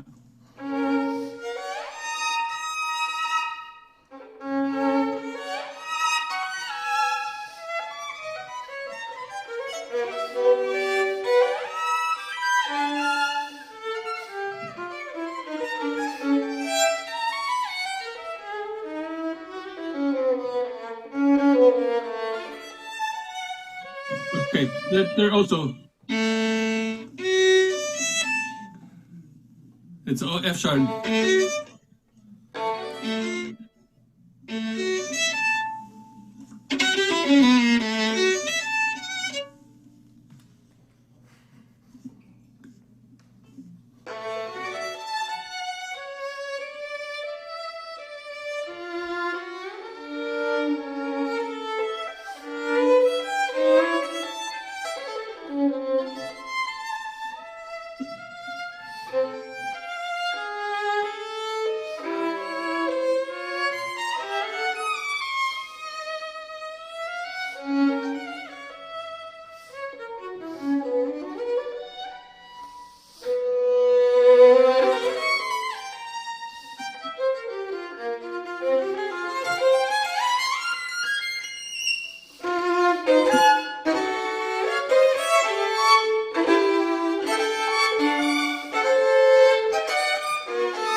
Okay.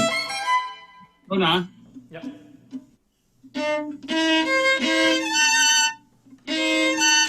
That chord.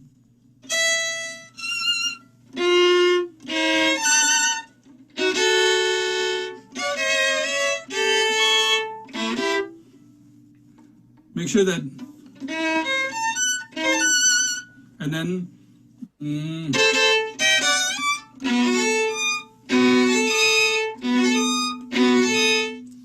that chord. Make sure that you have the right spacing.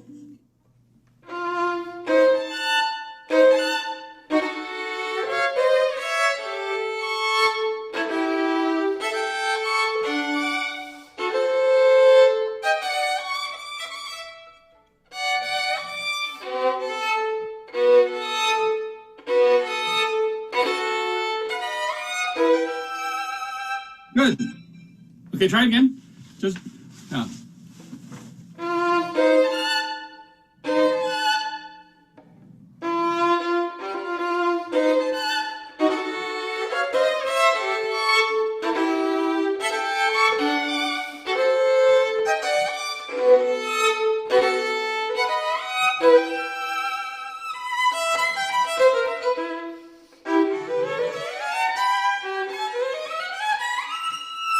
Okay,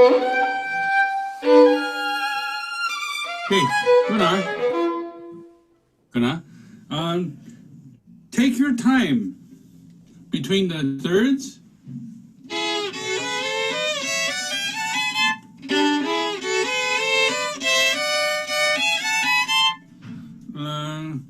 Between the thirds and the double stop and the octaves. Yeah. Okay. Okay.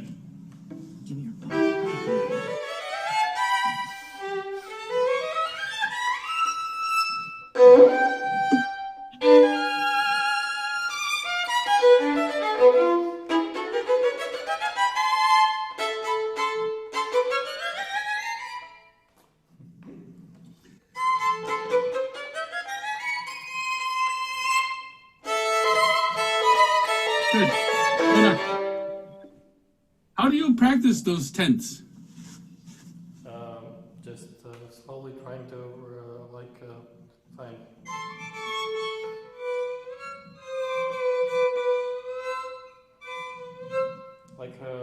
Trying to find a free connection between the tenths. But, Okay, so I want you to think about,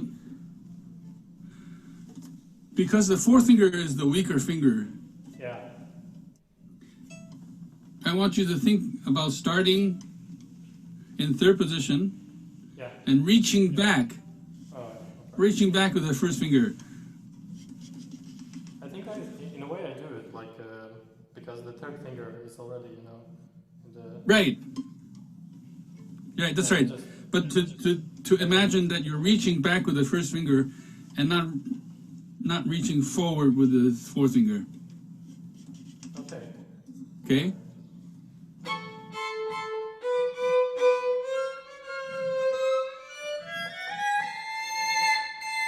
Okay? Now try it once, just play the bottom note of the tenth.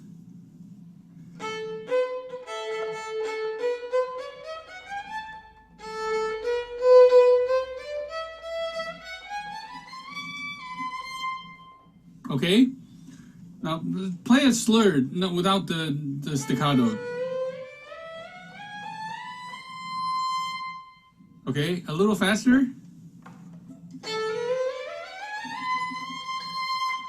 Okay, now play it with the other note.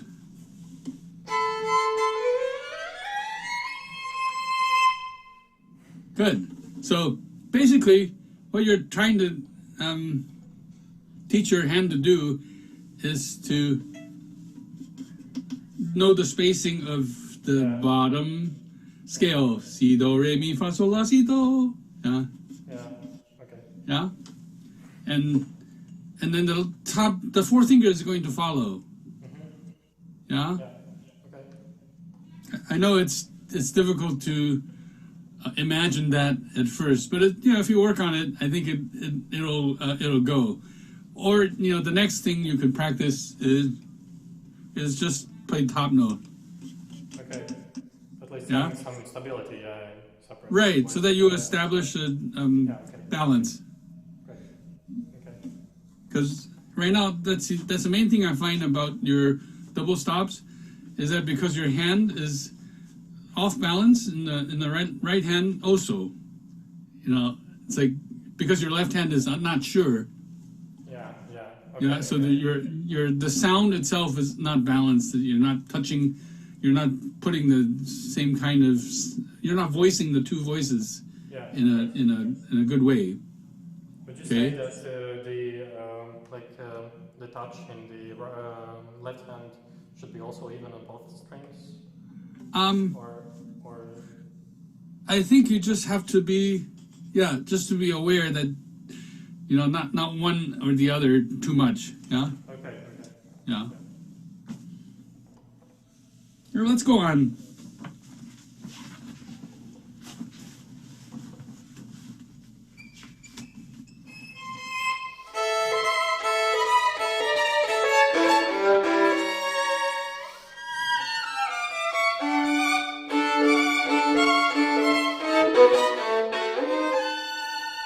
Great. Luna, try. Make sure that those have two accents, right? Oh, yeah. Yeah. So a little more, a little longer. Not. Okay. Yeah. Okay. Not too short.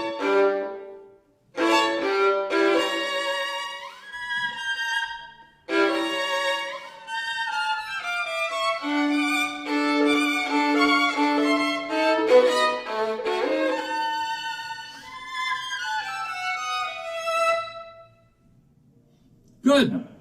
Yeah. Now, maybe, I think it's a shift timing thing. Make sure that you shift before the bow chain.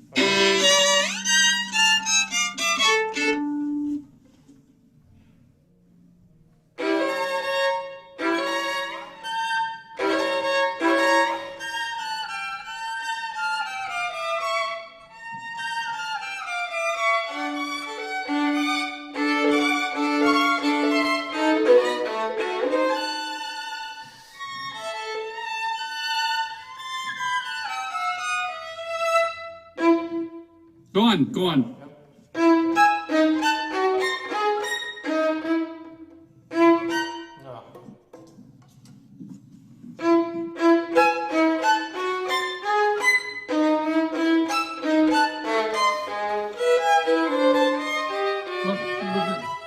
That's a wrong note there.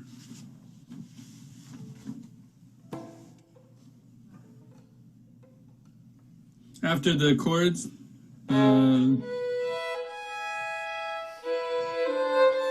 no, D sharp. D sharp. Oh. That's it. Yeah.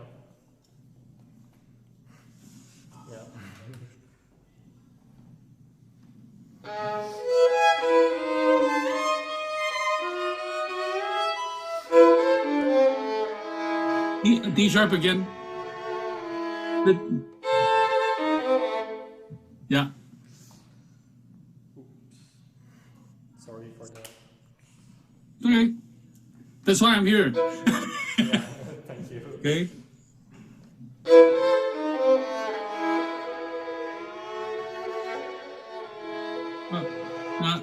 F sharp.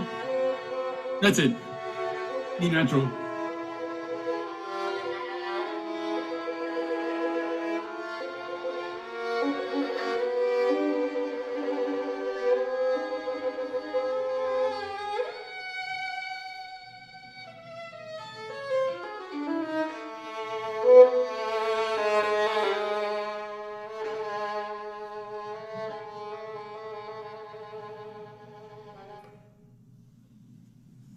Keep going.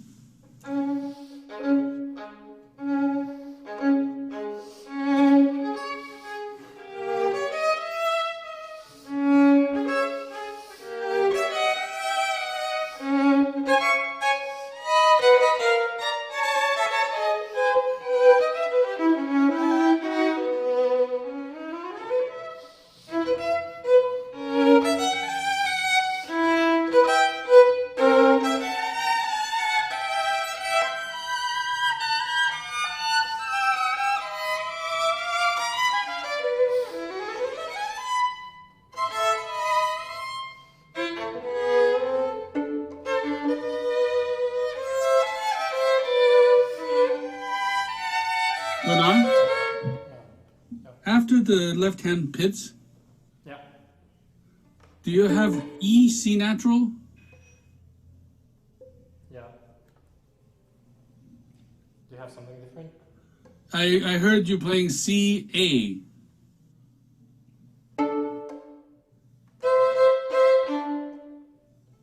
Yeah. Yeah.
Okay.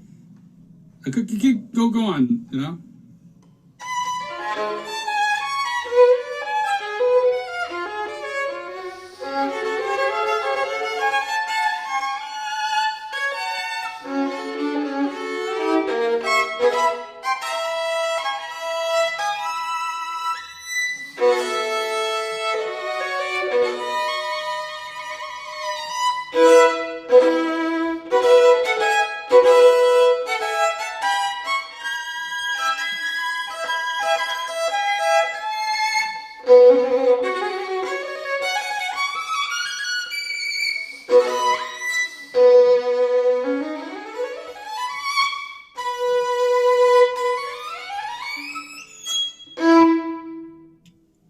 Okay, good. Now, take a minute and just relax. And I want you to think about something. You know, like when you have rests and when you have have places that you feel like are the end of phrases. Just to take the time to take a breath, because this piece is like that. It just keeps coming and coming and coming, right? So I think you sometimes you just need to take a breath just to remember to set yourself for what's coming, and so that you're ready. Because often you start things and I can see that you're like, oh my God, I'm not ready for this. Yeah. Okay. So just make sure that you take the time to get set and before you start, like something difficult. Okay. You have more time than you think. Yeah. Breathe. Yeah. Because it sounds like you're not breathing. There's so much to do, no time to breathe. Yes. Yeah. That's the feeling I get. Yes, So, you know, I think if you breathe, it's like you're less likely to panic. Yeah, just remember to breathe in and also to breathe out. Yeah, sometimes we breathe in and we forget to let go. Yeah, okay, good. So let's say, what time is it? Why don't you try again? The whole thing? Yeah. I bet there will be still those... Don't worry about those wrong notes, you know. You put them in the part, you can go home and you can look at them. Yeah. And you can, you know, and then you can make those changes. Right now, just think about breathing, and think about the character and the image that you want to, the sound that you want to project to the listener, and the atmosphere that you want to project to the listener. I know it's hard because the thing is so difficult. But don't think about the fact that it's hard, because that's a given. It's just hard. Yeah. Yeah. There's nothing to do about it. No. You know, the only thing you can do is practice. But, you know, when you perform, you need to just think about, oh, I'm going to, this is what I want to, this is what I want to say. This is what I want to project. This is the atmosphere I want to create. This is the character I want to create. And so that you're not focused on what's difficult here. Because the more you focus on what's difficult here, the more the listener is going to be focused on that as well. Okay. Okay? Yeah.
much better.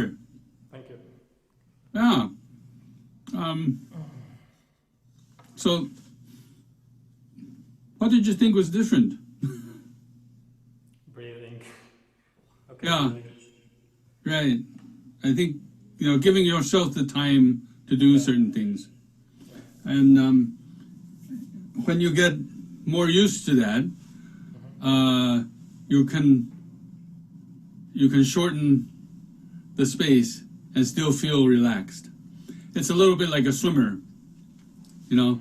When you swim, one of the first things that you learn is when to take a breath. Yeah, and they get to a point where all they need is like a split second, and they can get a whole lung full of air. Okay. Yeah, and so I think you should just think about having that image. You're swimming, and you're just coming up for air from time to time, and you have to pace yourself so that you have enough air for what you're going to do. Yeah, because still there are times when it's like you run out of air. Yeah. Okay. Thank you. You have any other questions? I don't think so. No? You know just something about the history of the piece you were telling in the beginning. Oh, I just find it so fascinating that the whole idea of him writing these 6 sonatas. Yeah. He's like he's painting a musical portrait of each one of these persons. So the first one is Ligeti, who's very music scholarly. It's very sort of cerebral kind of writing, and you can tell because he puts in a big fugue in the middle. It's very, very much that way. And you have Thibaut, which apparently the story, and this is a funny story. Thibaut used to play the Bach partita, the E major partita. Okay, the obsession one. Yeah, and he would get lost. He couldn't find his way. So that's a joke about him. It's a joke. So Ysaÿe was teasing him by writing this. And with UNESCO is this idea of this very rhapsodic, sort of brooding, kind of mysterious writing in the ballad. And then Chrysler, of course, and then the Kriegboom and Kuroga. I don't know much about the other two. I don't know that Kriegboom played in a string quartet and studied with Ysaÿe. He must have been a very good violinist. Probably. Yeah. But you're right. I mean, it's a study in this sort of Latin temperament. Yeah. And I think you can sort of strive for that a little more, even though it's really, it's really, really technically challenging. You should get to a point in the study where you feel like, just toss off the thing in a very sort of, Mediterranean sort of Latin way. Yeah. You'll get there, I'm sure. I'm sure of it. Thank you. Okay. Very good. It's a great pleasure to work with you. Thank you. Oh, good job. Yeah. Wonderful.